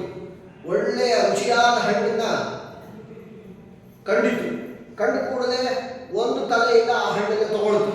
ಪಕ್ಕದಲ್ಲೇ ಇನ್ನೊಂದು ತಲೆ ಇದೆ. ಈ ಒಳ್ಳೆ ರುಚಿಯಾದ ಹಣ್ಣನ್ನು ತಗೊಂಡಂಥದ್ದು ಅಮೃತ ಫಲ ಅದು.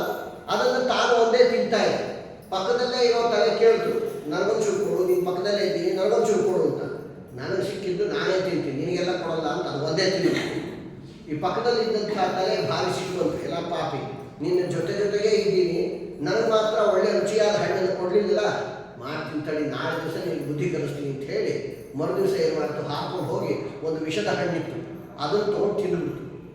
ಅದು ತಿಂದಿದ್ದಂತೆ ಏನಾಯ್ತು, ಎರಡೂ ತಲೆ ಕೆಳಗೆ ಬಿದ್ದು ಸತ್ತೋಯ್ತು. ಏನಾಯಿತು ಕೆಲಸ, ಉಪಯೋಗ? ರುಚಿಯಾದ ಹಣ್ಣನ್ನು ನನಗೂ ಕೊಡಲಿಲ್ಲ ಅಂತ ವಿಷದ ಹಣ್ಣನ್ನು ತಾನು ತಿಂದು ತಾನು ಸತ್ರು ಪರವಾಗಿಲ್ಲ, ಅದಕ್ಕೆ ಒಂದಷ್ಟು ತೊಂದರೆ ಆಗಲಿ. ಈ ರೀತಿ ಕೆಲವರ ಸ್ವಭಾವ ಇರುತ್ತೆ. ತಾವೂ ಕೇಳೋದಿಲ್ಲ, ಇನ್ನೊಬ್ಬರಿಗೂ ಬಿಡೋದಿಲ್ಲ, ಕೇಳಿದ್ದನ್ನು ಬುದ್ಧಿ ಬದಲು ಮಾಡುವಂಥದ್ದು, ಪ್ರವಚನಕ್ಕೆ ಹೋಗದೇ ಇದ್ದಂತೆ ಮಾಡೋದು, ಇವೆಲ್ಲ ಗಂಡಭೈರವನ ಜಾತಿಗೆ ಸೇರುವಂಥವು. ಇವೆಲ್ಲ ಅವರ ಶ್ರೋತೃಗಳು. ಮತ್ತು ಎತ್ತು ಕೂಡ ಅವರ ಶ್ರೋತೃ, ಅದೊಂದು ಅಧಮ ವರ್ಗ. ಎತ್ತಿಗೆ ಏನಾದರೂ ಕೊಡ್ರಿ ಏಕಪ್ರಕಾರ ತಿಂತಾ ಇರುತ್ತೆ. ಒಳ್ಳೆ ರುಚಿಯಾದಂತಹ ಬಾಳೆಹಣ್ಣನ್ನು ಕೊಟ್ಟರು ಹಾಗೆ ತಿನ್ನುತ್ತೆ. ಇನ್ಯಾವುದೋ ರಸ ಎಲ್ಲ ಹೀರಿ ಹಿಂಡಿಯನ್ನು ತೆಗೆದುಕೊಟ್ರು ಅದರೊಳಗೇನು ವಿಕಾರ ಇಲ್ಲ, ತಿಂತಾ ಇರುತ್ತೆ. ರುಚಿಯಾದದ್ದು ಕೊಟ್ಟರು ಒಂದು ಸ್ವಲ್ಪ ಸ್ಮೈಲ್ ಮಾಡಿ ಚೆನ್ನಾಗಿದೆ ಅಂತೇನು ಹೇಳೋದಿಲ್ಲ. ಕೆಟ್ಟದ್ದನ್ನು ಕೊಟ್ಟರು ವಿಕಾರ ಇಲ್ಲ. ಏನು ಬೇಕಾದ್ರೆ ಹೇಳಿರಿ, ನಮ್ಮದೊಂದು ಅಭ್ಯಾಸ. 6 ಗಂಟೆ ಆಯಿತು ಅಂದ್ರೆ ಮಠಕ್ಕೆ ಬಂದು ಕೂಡ್ತೀವಿ, 7:30 ಆಯಿತು ಅಂದ್ರೆ ಮನೆ ಕಡೆಗೆ ಹೋಗ್ತೀವಿ. ಏನು ಹೇಳಿದ್ರು ಅಂದರೆ ಏನೇನೋ ಹೇಳಿದ್ರಪ್ಪ ಅಂತಾರೆ, ಏನು ಹೇಳಿದ್ರು ಅಂತ ಗೊತ್ತಿಲ್ಲ, ಸುಮ್ಮನೆ ಕೂಡೋದು ಎದ್ದು ಹೋಗೋದು, ಇಷ್ಟೇ ನಮ್ಮ ಕೆಲಸ ಅಂತ. ಈ ಥರ ಇದ್ದಂಥವ್ರು ಎತ್ತಿಗೆ ಸೇರಿದಂಥವ್ರು. ಅವ್ರಿಗೆ ಯಾವ ವಿಕಾರವೂ ಇಲ್ಲ. ರಸಿಕಾಹ ಭೂಮಿ ಭಾವುಕಾಹ ಅಂತಾರೆ. ನಾವು ರಸಾಸ್ವಾದನ ಲೋಲುಪರಾಗಿರಬೇಕು. ಏನು ವಿಷಯವನ್ನು ಹೇಳ್ತಾರೆ ಅದನ್ನು ಮನದಟ್ಟು ಮಾಡ್ಕೋಬೇಕು. ಹೀಗೆ ಎತ್ತಿನ ವರ್ಗಕ್ಕೆ ಸೇರುವಂಥವು. ಇನ್ನು ಕೆಲವು ಒಂಟೆ ಜಾತಿಗೆ ಸೇರಿದವರು, ಅದು ಕೂಡ ಅವರ ಜಾತಿಯೇ. ಅವರದ್ದು ನೀಚರೂಪ ಅಧಮ ವರ್ಗಕ್ಕೆ ಸೇರಿದಂಥವು. ಈ ಒಂಟೆಗೆ ಮಧುರವಾದಂತಹ ರಸಭರಿತವಾದ ಪದಾರ್ಥ ಕೊಟ್ಟರೆ ತಿನ್ನೋದಕ್ಕೆ ಇಷ್ಟ ಆಗೋದಿಲ್ಲ. ಕೆಟ್ಟದ್ದು ಏನಾದರೆ ಬಾಳೆಹಣ್ಣು ಕೊಟ್ಟರೆ ಅದು ಇಷ್ಟಪಡಲ್ಲ. ಇನ್ನೇನೋ ಒಂದಷ್ಟು ಮುಳ್ಳುಗಳನ್ನು ತಂದಿಟ್ಟರೆ ಆನಂದ ಹಲ್ವಾ ತಿನ್ನತ್ತು. ನೋಡ್ರಿ, ಕೆಲವರು ಅಂಥದ್ದೇ ಇಷ್ಟ. ಒಳ್ಳೆಯ ವಿಷಯ ಅವರು ರುಚಿಸೋದೇ ಇಲ್ಲ. ಯಾವುದಾದ್ರೂ ಸಿನಿಮಾ ಹಾಡುಗಳು ಹೇಳಬೇಕು, ಸಿನಿಮಾ ಜೋಕ್ಸ್ ಹೇಳಬೇಕು, ಇನ್ನೇನೋ ಡ್ಯಾನ್ಸ್, ಸ್ವಲ್ಪ ವರ್ಷ ಅದು ಪ್ರಾರಂಭ ಆಚಾರ ಒಂದೆರಡು ಸ್ಟೆಪ್ ಹಾಕಿ ಕಲ್ತ್ಕೊಂಡ್ರೆ ಆಚಾರ ನಿಮ್ಮ ಪ್ರವಚನ ಜಾಸ್ತಿ ಜನ ಬರ್ತಾರೆ ಅಂತ. ಈ ಥರದ ಕೀಳು ಅಭಿರುಚಿಗಳನ್ನು ಹೊಂದಿದಂಥ ಶ್ರೋತೃಗಳು ಅವರ ಶ್ರೋತೃಗಳು ಯಾವತ್ತು ಉತ್ತಮ ಶ್ರೋತೃಗಳಾಗಲಿ ಅಂತ ಭಾಗವತಕಾರರು ವರ್ಣನೆಯನ್ನು ಮಾಡಿ ಶ್ರೀಮದ್ ಭಾಗವತವನ್ನು ಪ್ರಾರಂಭ ಮಾಡ್ತಾರೆ. ವೇದವ್ಯಾಸದೇವರು ರಚನೆ ಮಾಡಿದಂತಹ ಪರಮಶ್ರೇಷ್ಠವಾದಂತಹ ಈ ಗ್ರಂಥ ಶ್ರೀಮದ್ ಭಾಗವತ. ಇದೆಲ್ಲ ಭಾಗವತದ ಮಹಾತ್ಮ್ಯ ಆಯಿತು. ಇಂಥ ಭಾಗವತವನ್ನು ಸರಿಯಾದ ರೀತಿಯಿಂದ ಅರ್ಥ ಮಾಡಿಕೊಳ್ಬೇಕು ಅನ್ನೋದಕ್ಕೋಸ್ಕರವೇ ಶ್ರೀಮದಾಚಾರ್ಯರು ಶ್ರೀಮದ್ ಭಾಗವತ ತಾತ್ಪರ್ಯ ನಿರ್ಣಯ ಅಂತ ರಚನೆ ಮಾಡಿದರು. ಇದಕ್ಕೆ ಮಂದಪ್ರಬೋಧಿನಿ ಎನ್ನುವ ಹೆಸರಿನಿಂದ ಛಲಾಗಿ ನರಸಿಂಹಾಚಾರ್ಯರು ವಿಶೇಷವಾದ ವ್ಯಾಖ್ಯಾನ ಮಾಡಿದ್ದಾರೆ. ಅದರಂತೆ ದೀಪಿಕಾ ಅನ್ನೋ ಹೆಸರಿನಿಂದ ಆಯಿ ನರಸಿಂಹಾಚಾರ್ಯ ಅನ್ನುವಂಥವರು ವ್ಯಾಖ್ಯಾನ ಮಾಡಿದ್ದಾರೆ. ಅದಕ್ಕೆ ಭಾಗವತ ತಾತ್ಪರ್ಯ ನಿರ್ಣಯಕ್ಕೆ ಟಿಪ್ಪಣಿಯಾಗಿ ಮೌದ್ಗರ ಆನಂದ ತೀರ್ಥಾಚಾರ್ಯ ಅನ್ನುವಂಥವರು ಅವರು ವಿಶೇಷವಾದ ವ್ಯಾಖ್ಯಾನ. ಇನ್ನೊಂದು ಗೂಢಕರ್ತೃಕವಾದಂತಹ ವ್ಯಾಖ್ಯಾನವೂ ಇದೆ. ತಿಮ್ಮಣ್ಣಾಚಾರ್ಯ ಕಟ್ಟಿ ತಿಮ್ಮಣ್ಣಾಚಾರ್ಯ ಅನ್ನುವಂಥವರು ಭಾಗವತ ತಾತ್ಪರ್ಯ ವ್ಯಾಖ್ಯಾನ ಮಾಡಿದ್ದಾರೆ. ಅದರಂತೆ ರೊಟ್ಟಿ ತಿಮ್ಮಣ್ಣಾಚಾರ್ಯ ಮಾಡಿದ್ದಾರೆ. ಇಬ್ಬರು ತಿಮ್ಮಣ್ಣಾಚಾರ್ಯ, ಒಬ್ಬರು ಕಟ್ಟಿ ತಿಮ್ಮಣ್ಣಾಚಾರ್ಯ, ಇನ್ನೊಬ್ಬರು ರೊಟ್ಟಿ ತಿಮ್ಮಣ್ಣಾಚಾರ್ಯ ಅಂತ. ಅದರಂತೆ ಛಲಾರಿ ನರಸಿಂಹಾಚಾರ್ಯರು, ಆದ್ಯ ನರಹರಿ ಆಚಾರ್ಯರು ಮತ್ತು ಯಾದವಾರ್ಯರು ಪ್ರಕಾಶಕ ಅನ್ನೋ ಹೆಸರಿನಿಂದ ವ್ಯಾಖ್ಯಾನ ಮಾಡಿದ್ದಾರೆ. ಬಿದರಳ್ಳಿ ಶ್ರೀನಿವಾಸ ತೀರ್ಥರು ಅದ್ಭುತವಾದ ವ್ಯಾಖ್ಯಾನ. ಆನಂದ ಭಟ್ಟಾರಕರು ಅವರದೊಂದು ಅದ್ಭುತವಾದ ವ್ಯಾಖ್ಯಾನ ಇದೆ. ಐಜಿ ಆಚಾರ್ಯರು ಅವರು ಮಂದನಂದಿನಿ ಅನ್ನೋ ಹೆಸರಿನಿಂದ ವಿಶೇಷವಾದ ವ್ಯಾಖ್ಯಾನ ಕೊಟ್ಟಿದ್ದಾರೆ. ಅದರಂತೆ ವೇದಗರ್ಭ ಪುಟ್ಟಾಚಾರ್ಯರು ಅಂತ ಅವರದೊಂದು ವಿಶೇಷವಾದಂತಹ ವ್ಯಾಖ್ಯಾನ ಇದೆ. ಹಾಗೆಯೇ ಭಗವಂತರಾಯರು ಅಂತ ಒಬ್ಬರು ಗೃಹಸ್ಥರು ಅದ್ಭುತವಾದ ವ್ಯಾಖ್ಯಾನ ಮಾಡಿದ್ದಾರೆ. ಹಾಗೆ ಅನೇಕ ರೀತಿಯಿಂದ ಯಾದವೇಂದ್ರರು ರಾಘವೇಂದ್ರ ಸ್ವಾಮಿಗಳಿಗಿಂತ ಮೊದಲೇ ಸುಧೀಂದ್ರ ತೀರ್ಥರಲ್ಲಿ ಆಶ್ರಮವನ್ನು ಪಡೆದು ರಾಘವೇಂದ್ರ ಸ್ವಾಮಿಗಳಿಗೆ ಆ ಪಟ್ಟವನ್ನು ಬಿಟ್ಟುಕೊಟ್ಟು ಬಿಡಿ ಸನ್ಯಾಸಿಗಳಂತೆ ಹೊರಟಂತಹ ಯಾದವೇಂದ್ರರು ಅವರದೊಂದು ವಿಶೇಷವಾದಂತಹ ವ್ಯಾಖ್ಯಾನ ಶ್ರೀಮದ್ ಭಾಗವತ ತಾತ್ಪರ್ಯ ನಿರ್ಣಯಕ್ಕಿದೆ. ಆಮೇಲೆ ರತ್ನಗರ್ಭ ಒಡೆಯರು ಒಬ್ಬರು ಅವ್ರಿಗೂ ಒಂದು ಅದ್ಭುತವಾದ ವ್ಯಾಖ್ಯಾನ. ಎಲ್ಲದಕ್ಕಿಂತ ವಿಶೇಷವಾಗಿ ಪದರತ್ನಾವಲಿ ಎಂಬ ಹೆಸರಿನಿಂದ ಶ್ರೀಮದ್ ವಿಜಯಧ್ವಜ ತೀರ್ಥರು ವಿಶೇಷವಾದ ವ್ಯಾಖ್ಯಾನವನ್ನು ಅವರು ರಚನೆ ಮಾಡಿದ್ದಾರೆ. ಅದೊಂದು ಪ್ರಸಂಗನೇ ಅದ್ಭುತ ಆಯಿತು. ವಿಜಯಧ್ವರ ತೀರ್ಥರು ಕಣ್ವತೀರ್ಥದ ಸಮೀಪದಲ್ಲಿದ್ದಂಥ ಸಮುದ್ರ ತೀರ, ವಿಶೇಷವಾದ ತಪಸ್ವಿ.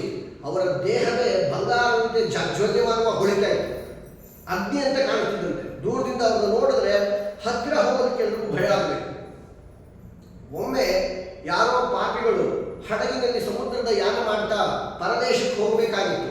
ಹಾಗೆ ಹೊರಟಿರುವಾಗ ಇವರ ತೇಜಸ್ಸನ್ನು ಕಂಡು ಲೋಕವಿಲಕ್ಷಣವಾಗಿ ಕಾಣುತ್ತಾ ಇದೆ. ಮೈಯೆಲ್ಲ ಬಂಗಾರದಂತೆ ಹೊಡಿತಾ ಇದೆ. ಹತ್ತಿರ ಹೋದರೆ ಬೆಂಕಿಯಂತೆ ಅವರ ತಪಶಕ್ತಿ ಇದೆ.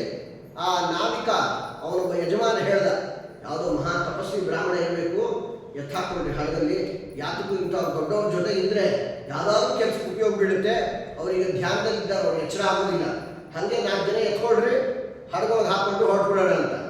ಆಮೇಲೆ ಎಚ್ಚರ ಆದಮೇಲೆ ಅವ್ರನ್ನ ಕೇಳಿ ನಾವು ಉಪಯೋಗ ಪಡ್ಕೋಬಹುದು ಅಂತ. ಹಾಗೆ ಮಾಡಿ 4 ಜನ ಎತ್ತಾಕೊಂಡ್ರು.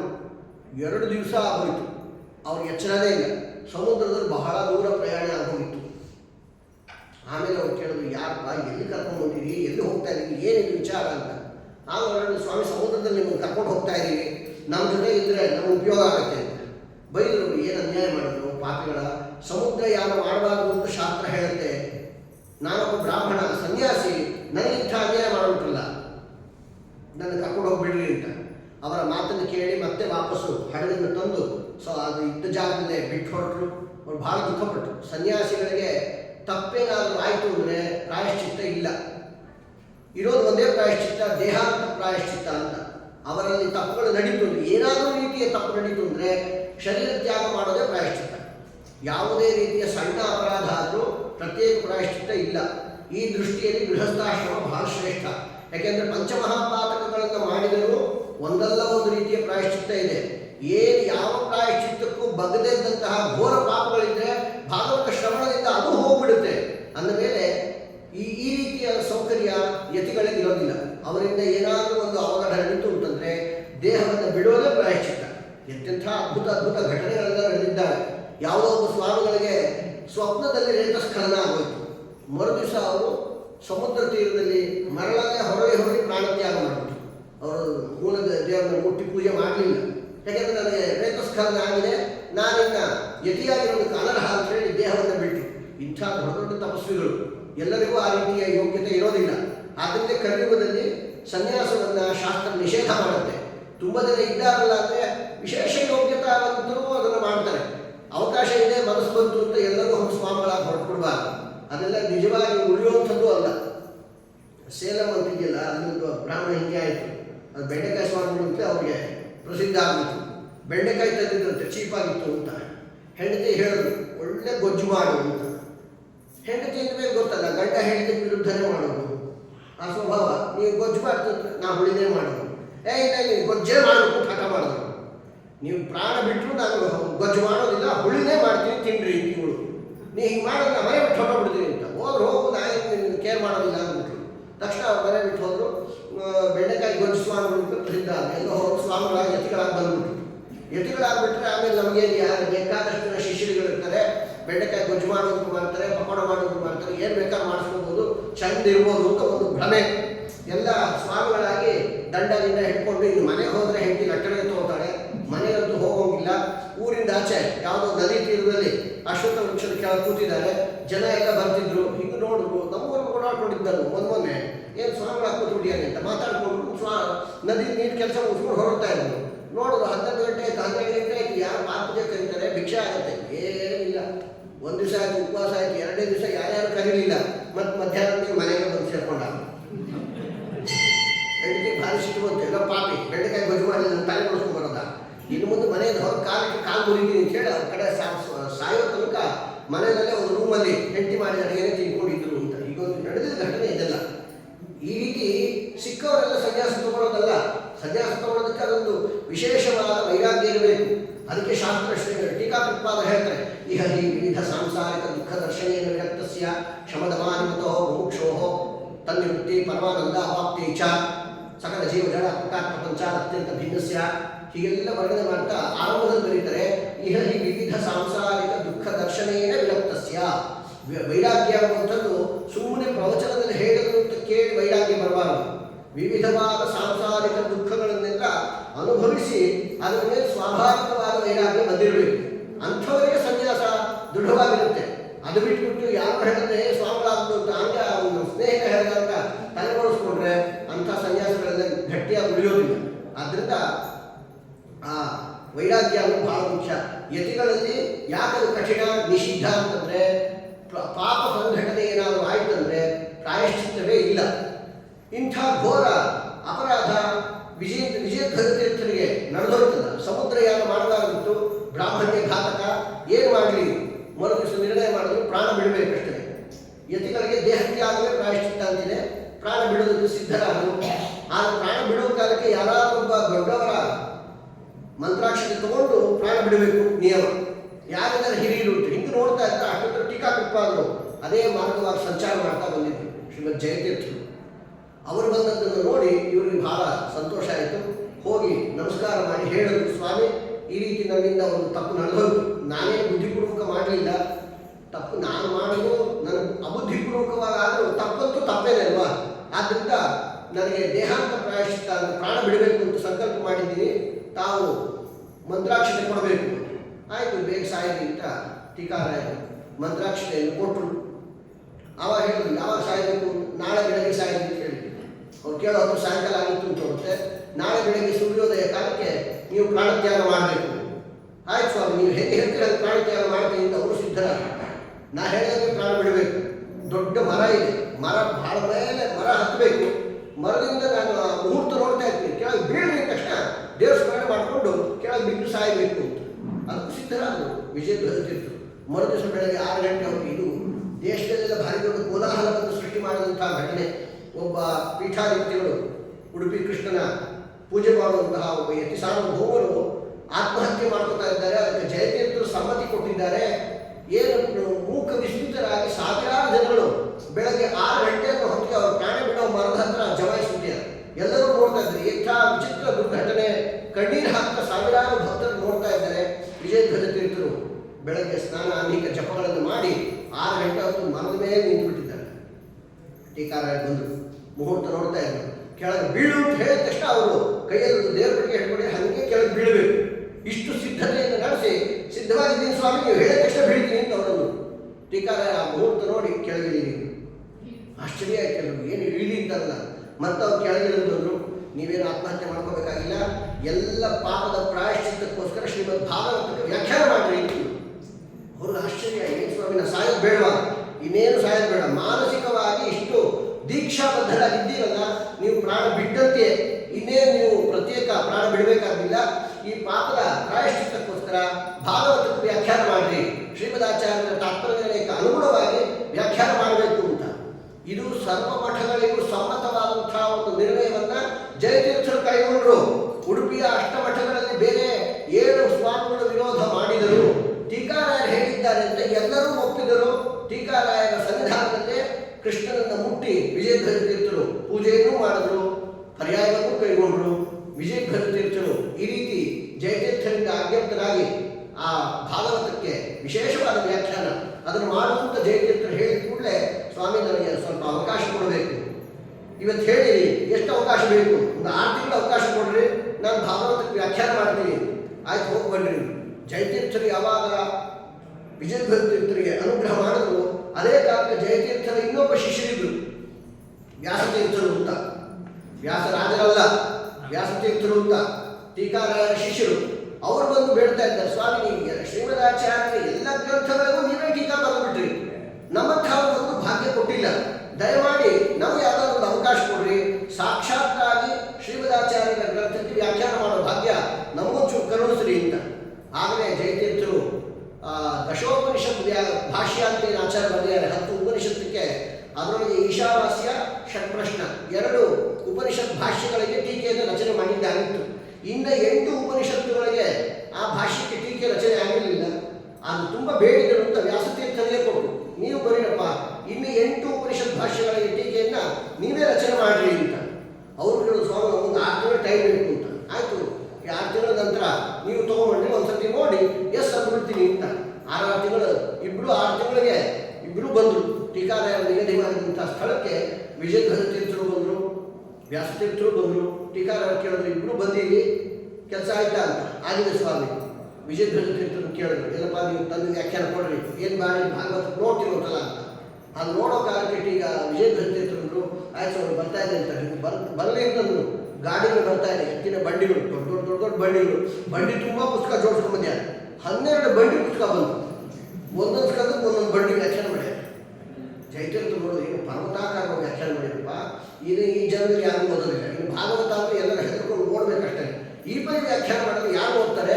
ಹೀಗೆಲ್ಲ ಮಾಡಬಾರ್ದು. ಇಷ್ಟಿಷ್ಟು ದೊಡ್ಡದಾಯಿತು ಅಂತಂದರೆ ಯಾರೂ ಅದು ಮುಟ್ಟೋದಕ್ಕೆ ಸಾಧ್ಯ ಇಲ್ಲ. 12 ಗಾಡಿ ಎಷ್ಟು ವ್ಯಾಖ್ಯಾನ ಮಾಡ್ಯಾರ ಭಾಗವತದ ವ್ಯಾಖ್ಯಾನ. ಅದೇ ಕಾಲಕ್ಕೆ ವ್ಯಾಸತೀರ್ಥರು ಅವ್ರನ್ನ ಕೇಳಿದ್ರಪ್ಪ ನಿಮ್ಮದೇ ವ್ಯಾಖ್ಯಾನ ಅಂತ. ಇಲ್ಲೇ ಇದೆ ಸ್ವಾಮಿ, ಸೊಳ್ಳೆಯಿಂದ ತೆಗೆದು ಒಂದು ಚೀಟ್ ಕೊಡ್ತಾ ಇದ್ದಾರೆ. 8 ಉಪನಿಷತ್ತು ಸೇರಿಸಿ ಒಂದೇ ಪೇಪರಲ್ಲಿ ಅದ್ಭುತವಾದ ವ್ಯಾಖ್ಯಾನ ಮಾಡುತ್ತೆ. ಹೀಗಾಗಿ ಇಷ್ಟು ಸಂಕ್ಷಿಪ್ತವಾಗಿದ್ದರೆ ಯಾರಿಗೂ ಅರ್ಥವೇ ಆಗೋದಿಲ್ಲ. ಅದು ಒಂದು ಅತಿವೃಷ್ಟಿಯಿಂದ ಅನಾವೃಷ್ಟಿ. ಹೀಗಾಗಿ ಏನು ಯಾರಿಗೂ ಉಪಯೋಗ ಇಲ್ಲ. ಇದನ್ನು ಎರಡು ಸರಿ ಮಾಡ್ಕೊಂಡ್ರಿ. ವಿಜಯಧ್ವಜ ತೀರ್ಥರು ಇಷ್ಟು ವಿಸ್ತೃತವಾಗಿ ಬರೀಬಾರ್ದು, ಸ್ವಲ್ಪ ಕಡಿಮೆ ಮಾಡಬೇಕು. ವ್ಯಾಸತೀರ್ಥರು ಇಷ್ಟು ಸಂಕ್ಷಿಪ್ತ ಮಾಡಬಾರ್ದು, ಸ್ವಲ್ಪ ಬೆಳೆಸಿ ಜನಗಳಿಗೆ ಅರ್ಥ ಆಗುವಂತೆ ಇವರು ಬರೀಬೇಕು ಅಂತ. ಮತ್ತೆ 6 ತಿಂಗಳು ಟೈಮ್ ತಗೊಂಡು ಹೋಗಿ ಇಬ್ಬರು ಅದ್ಭುತವಾದಂಥ ವ್ಯಾಖ್ಯಾನವನ್ನು ಟೀಕಾಪ್ರತಿಪಾದನೆಯನ್ನು ತಂದಿಟ್ಟರು. ಟೀಕಾರಾಯರು ಎರಡನ್ನೂ ನೋಡಿ ಸಮ್ಮತಿಸಿ ಇದು ಅತ್ಯಂತ ನಿರ್ದುಷ್ಟವಾಗಿದೆ ಅಂತ ಹೇಳಿದ ಮೇಲೆ ಅದು ಲೋಕದಲ್ಲಿ ಪ್ರಚಾರಕ್ಕೆ ಬಂತು ಅಂತ. ಇಷ್ಟು ಕಥಾ ಆ ವಿಜಯಧ್ವಜ ತೀರ್ಥರಿಗೆ ಭಾಗವತ ಪ್ರವಚನ. ವಿಜಯಧ್ವಜ ತೀರ್ಥರು ಬೆಳಗ್ಗೆಲ್ಲ ವ್ಯಾಖ್ಯಾನ ಮಾಡಬೇಕು, ಸಾಯಂಕಾಲದ ಹೊತ್ತಿಗೆ ಪ್ರವಚನ ಮಾಡ್ತಾರೆ. ವಿಜಯಧ್ವಜ ತೀರ್ಥರೇ ಪ್ರವಚನ ಮಾಡ್ತಾರೆ ಅಂತಂದರೆ ಸುತ್ತಮುತ್ತ ಇದ್ದಂತಹ ಎಲ್ಲ ಜನಗಳು ಕೂತಿದ್ರು. ಆ ಪ್ರವಚನದ ಕಾಲದಲ್ಲಿ ಭಾಗವತವನ್ನು ಉತ್ಕಂಠತೆಯಿಂದ ದೊಡ್ಡ ಧ್ವನಿಯಿಂದ ಹಾಡ್ತಿದ್ರು ವಿಜಯಧ್ವಜ ತೀರ್ಥರು. ಹಾಡೋ ಕಾಲಕ್ಕೆ ಈ ಅಶ್ವತ್ಥ ವೃಕ್ಷದ ಭಾರೀ ಶಬ್ದ ಪಟ ಕುಡಿತಾ ಇರ್ತಿತ್ತು. ಯಾವಾಗ ನೋಡಿದ್ರು ಅದೊಂದು ಶಬ್ದ ಜಾಸ್ತಿ ಆದಾಗ ಅವರು ಕೈ ಒಮ್ಮೆ ಎತ್ತು ನಿಲ್ಲಿಸೋದು, ನಿಲ್ಲು ಇಷ್ಟು ಶಬ್ದ ಮಾಡಬೇಡ ಅಂತ. ಆವತ್ತು ನಿಂತಿದ್ದು ಇವತ್ತಿನ ತನಕ ಅಶ್ವತ್ಥ ವೃಕ್ಷ ಶಬ್ದವೇ ಮಾಡಿಲ್ಲ. ವೃಕ್ಷ ಇನ್ನೂ ಹಾಗೇ ಇದೆ. ಇವತ್ತಿಗೂ ವಿಜಯಧ್ವಜ ತೀರ್ಥರ ಸನ್ನಿಧಾನಕ್ಕೆ ಹೋದರೆ ಆ ಅಶ್ವತ್ಥ ವೃಕ್ಷ ಕಾಣುತ್ತೆ, ಸತತವಾಗಿ ಅಲುಗಾಡುತ್ತೆ, ಒಂದರಿಂದಲೂ ಸ್ವಲ್ಪವೂ ಶಬ್ದ ಬರೋದಿಲ್ಲ. ಹೀಗೆ ಪ್ರಕೃತಿಯನ್ನೇ ನಿಯಂತ್ರಣ ಮಾಡೋ ಸಾಮರ್ಥ್ಯ ವಿಜಯಧ್ವಜ ತೀರ್ಥರದ್ದು. ಇಂಥ ಜ್ಞಾನಿಗಳು ಪ್ರತಿ ಶ್ಲೋಕಕ್ಕೂ ಒಂದು ಶ್ಲೋಕವನ್ನು ಬಿಟ್ಟಿಲ್ಲ. ಪದರತ್ನಾವಳಿ ಎಂಬ ಹೆಸರಿನಿಂದ ಅದ್ಭುತವಾದಂಥ ವ್ಯಾಖ್ಯಾನವನ್ನು ರಚನೆ ಮಾಡಿದ್ದಾರೆ.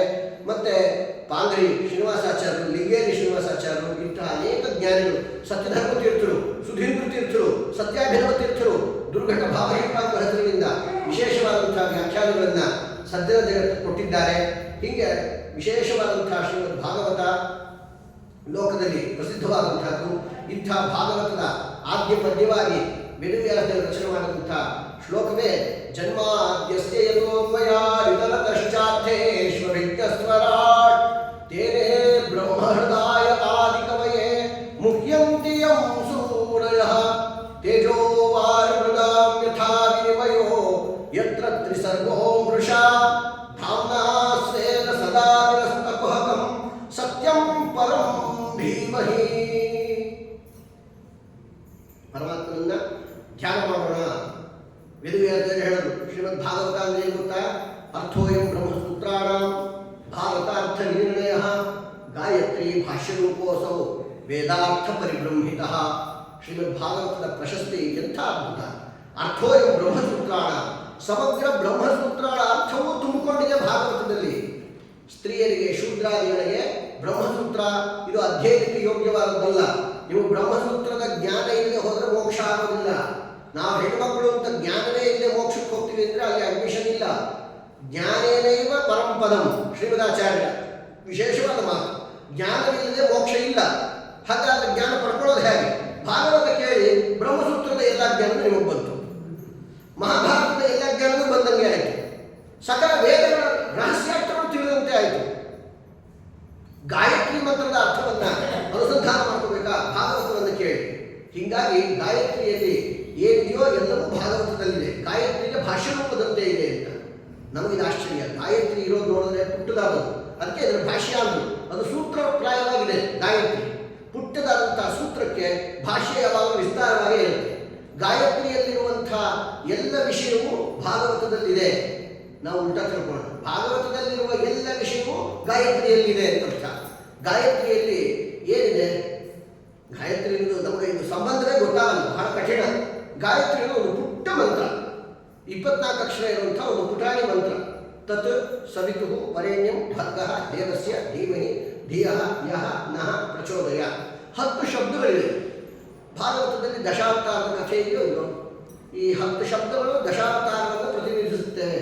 ಆದ್ದರಿಂದ ಸಂಪೂರ್ಣ ಗಾಯತ್ರಿಗೆ ಭಾಷ್ಯದಂತೆ ಇದೆ. ಇಲ್ಲ ನಾವು ಜಪ ಮಾಡುವಂಥದ್ದು ವಿಶ್ವಾಮಿತ್ರ ಗಾಯತ್ರಿ. ಬರೀ ತತ್ಸವಿತುರ್ ವರೆಣ್ಯಂ ಭರ್ಗೋ ದೇವಸ್ಯ ಧೀಮಹಿ ಧಿಯೋ ಯೋ ನಃ ಪ್ರಚೋದಯಾತ್ ಅನ್ನೋದು ಬ್ರಹ್ಮ ಗಾಯತ್ರಿ ಅಂತ ಕರೀತಾರೆ ಅದನ್ನು. ವಿಶ್ವಾಮಿತ್ರರು ಓಂ ಭೂರ್ಭುವಸ್ವಃ ಅಂತ 2 ಶಬ್ದಗಳನ್ನು ಸೇರಿಸಿಕೊಟ್ಟು ಅದು ವಿಶ್ವಾಮಿತ್ರ ಗಾಯತ್ರಿ. ನಮಗೆಲ್ಲ ಜಪಕ್ಕೆ ಉಚಿತವಾದಂಥದ್ದು. ಸಂಧ್ಯಾವಂದನ ಅಂತರ್ಗತವಾದ ಗಾಯತ್ರಿ ಜಪ ಅಂತಂದರೆ ಈ ಓಂ ಭೂರ್ಭುವಸ್ವಃ ಸೇರಿಸಿ ಜಪ ಮಾಡಬೇಕು. ಇದಲ್ಲದೆ ಬೇರೆ ಸಂದರ್ಭಗಳಲ್ಲಿ ಗಾಯತ್ರಿ ಜಪ ಮಾಡೋದು ಅಂತ ಆದರೆ ಇದೆರಡು ಬೇಡ.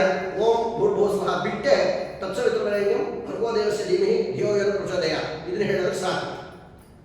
ಯಾವಾಗ ಅಂಥ ಪ್ರಸಂಗ? ಅನೇಕ ಬೇರೆ ಬೇರೆ ಕಾಲಗಳಲ್ಲಿ. ಈಗ ಜನವಾರ ಅಭಿಮಂತ್ರಣ ಮಾಡಬೇಕು ಅಂತಿದೆ, 10 ಗಾಯತ್ರಿ ಜಪದಿಂದ ಅಭಿಮಂತ್ರಣ ಮಾಡಲಿ ಅಂತ. ಹಾಗೆ ಇಷ್ಟು ಮಾತ್ರ ಹೇಳಿದ್ರೆ ಸಾಕು. ಓಂ ಭೂರ್ಭುವಸ್ವಃ ಬಿಟ್ಟರು ನಡೆಯುತ್ತೆ. ಅಂತೂ ಈ ಗಾಯತ್ರಿಯಲ್ಲಿ ಓಂ ಭೂರ್ಭುವಸ್ವಃ 2 ಶಬ್ದಗಳು ಸೇರಿದಾಗ 10ಕ್ಕೆ ಸೇರಿದ್ರೆ ಏನಾಯಿತು? 12 ಆಯಿತು ಇಲ್ಲೋ? 12 ಸ್ಕಂದ 12 ಶಬ್ದಗಳು. ಗಾಯತ್ರಿಯಲ್ಲಿ 12 ಶಬ್ದಗಳಿದ್ದಾವೆ, ಭಾಗವತದಲ್ಲಿ 12 ಸ್ಕಂಧ ಇದೆ. ಹಾಗಾಗಿ ಇದು ಗಾಯತ್ರಿ ಭಾಷ್ಯ ರೂಪೋಸವು. ಬಹಳ ಅದ್ಭುತ. ಸುತಾಚಾರ್ಯರು ಇದನ್ನು ಹೇಳಿದ ಕೂಡಲೇ ಶೌನಕಾದಿಗಳಂದ್ರು, ಸ್ವಾಮಿ ಗಾಯತ್ರಿ ಅರ್ಥವನ್ನು ಹೇಗೆ ನಾವು ಭಾಗವತದಲ್ಲಿ ಕಂಡುಕೋಬೇಕು? ಭಾಗವತದಲ್ಲಿ ಬಂದಂತಹ ಎಲ್ಲ ಅಂಶಗಳನ್ನು ಗಾಯತ್ರಿಯಲ್ಲಿ ಚಿಂತನೆ ಮಾಡೋ ಬಗೆ ಅದು ಬಹಳ ಅಪೂರ್ವವಾದಂತಹ ವಿಷಯ. ಇಷ್ಟು ಪುಟ್ಟ ಪುಟ್ಟ ಶಬ್ದಗಳಲ್ಲಿ ಅಷ್ಟು ಬೃಹದಾಕಾರದ ಸ್ಕಂಧದಲ್ಲಿರುವ ಎಲ್ಲ ಅರ್ಥಗಳನ್ನು ಆ ಒಂದೊಂದು ಶಬ್ದಗಳು ಹೇಳ್ತವೆ ಅಂತಂದರೆ ತುಂಬ ರೋಚಕವಾದ ಸಂಗತಿ. ಅದು ಏನು ಅಂತಂದಾಗ ಅದನ್ನು ಸೂತಾಚಾರ್ಯ ಯಾವ ರೀತಿ ವರ್ಣನೆ ಮಾಡೋದು ಒಂದು ನಾಳೆ ತಿಳಿಸೋಣ. ಶ್ರೀಕೃಷ್ಣಾರ್ಪಣಮಸ್ತು. ಹರೇ ನಮಃ.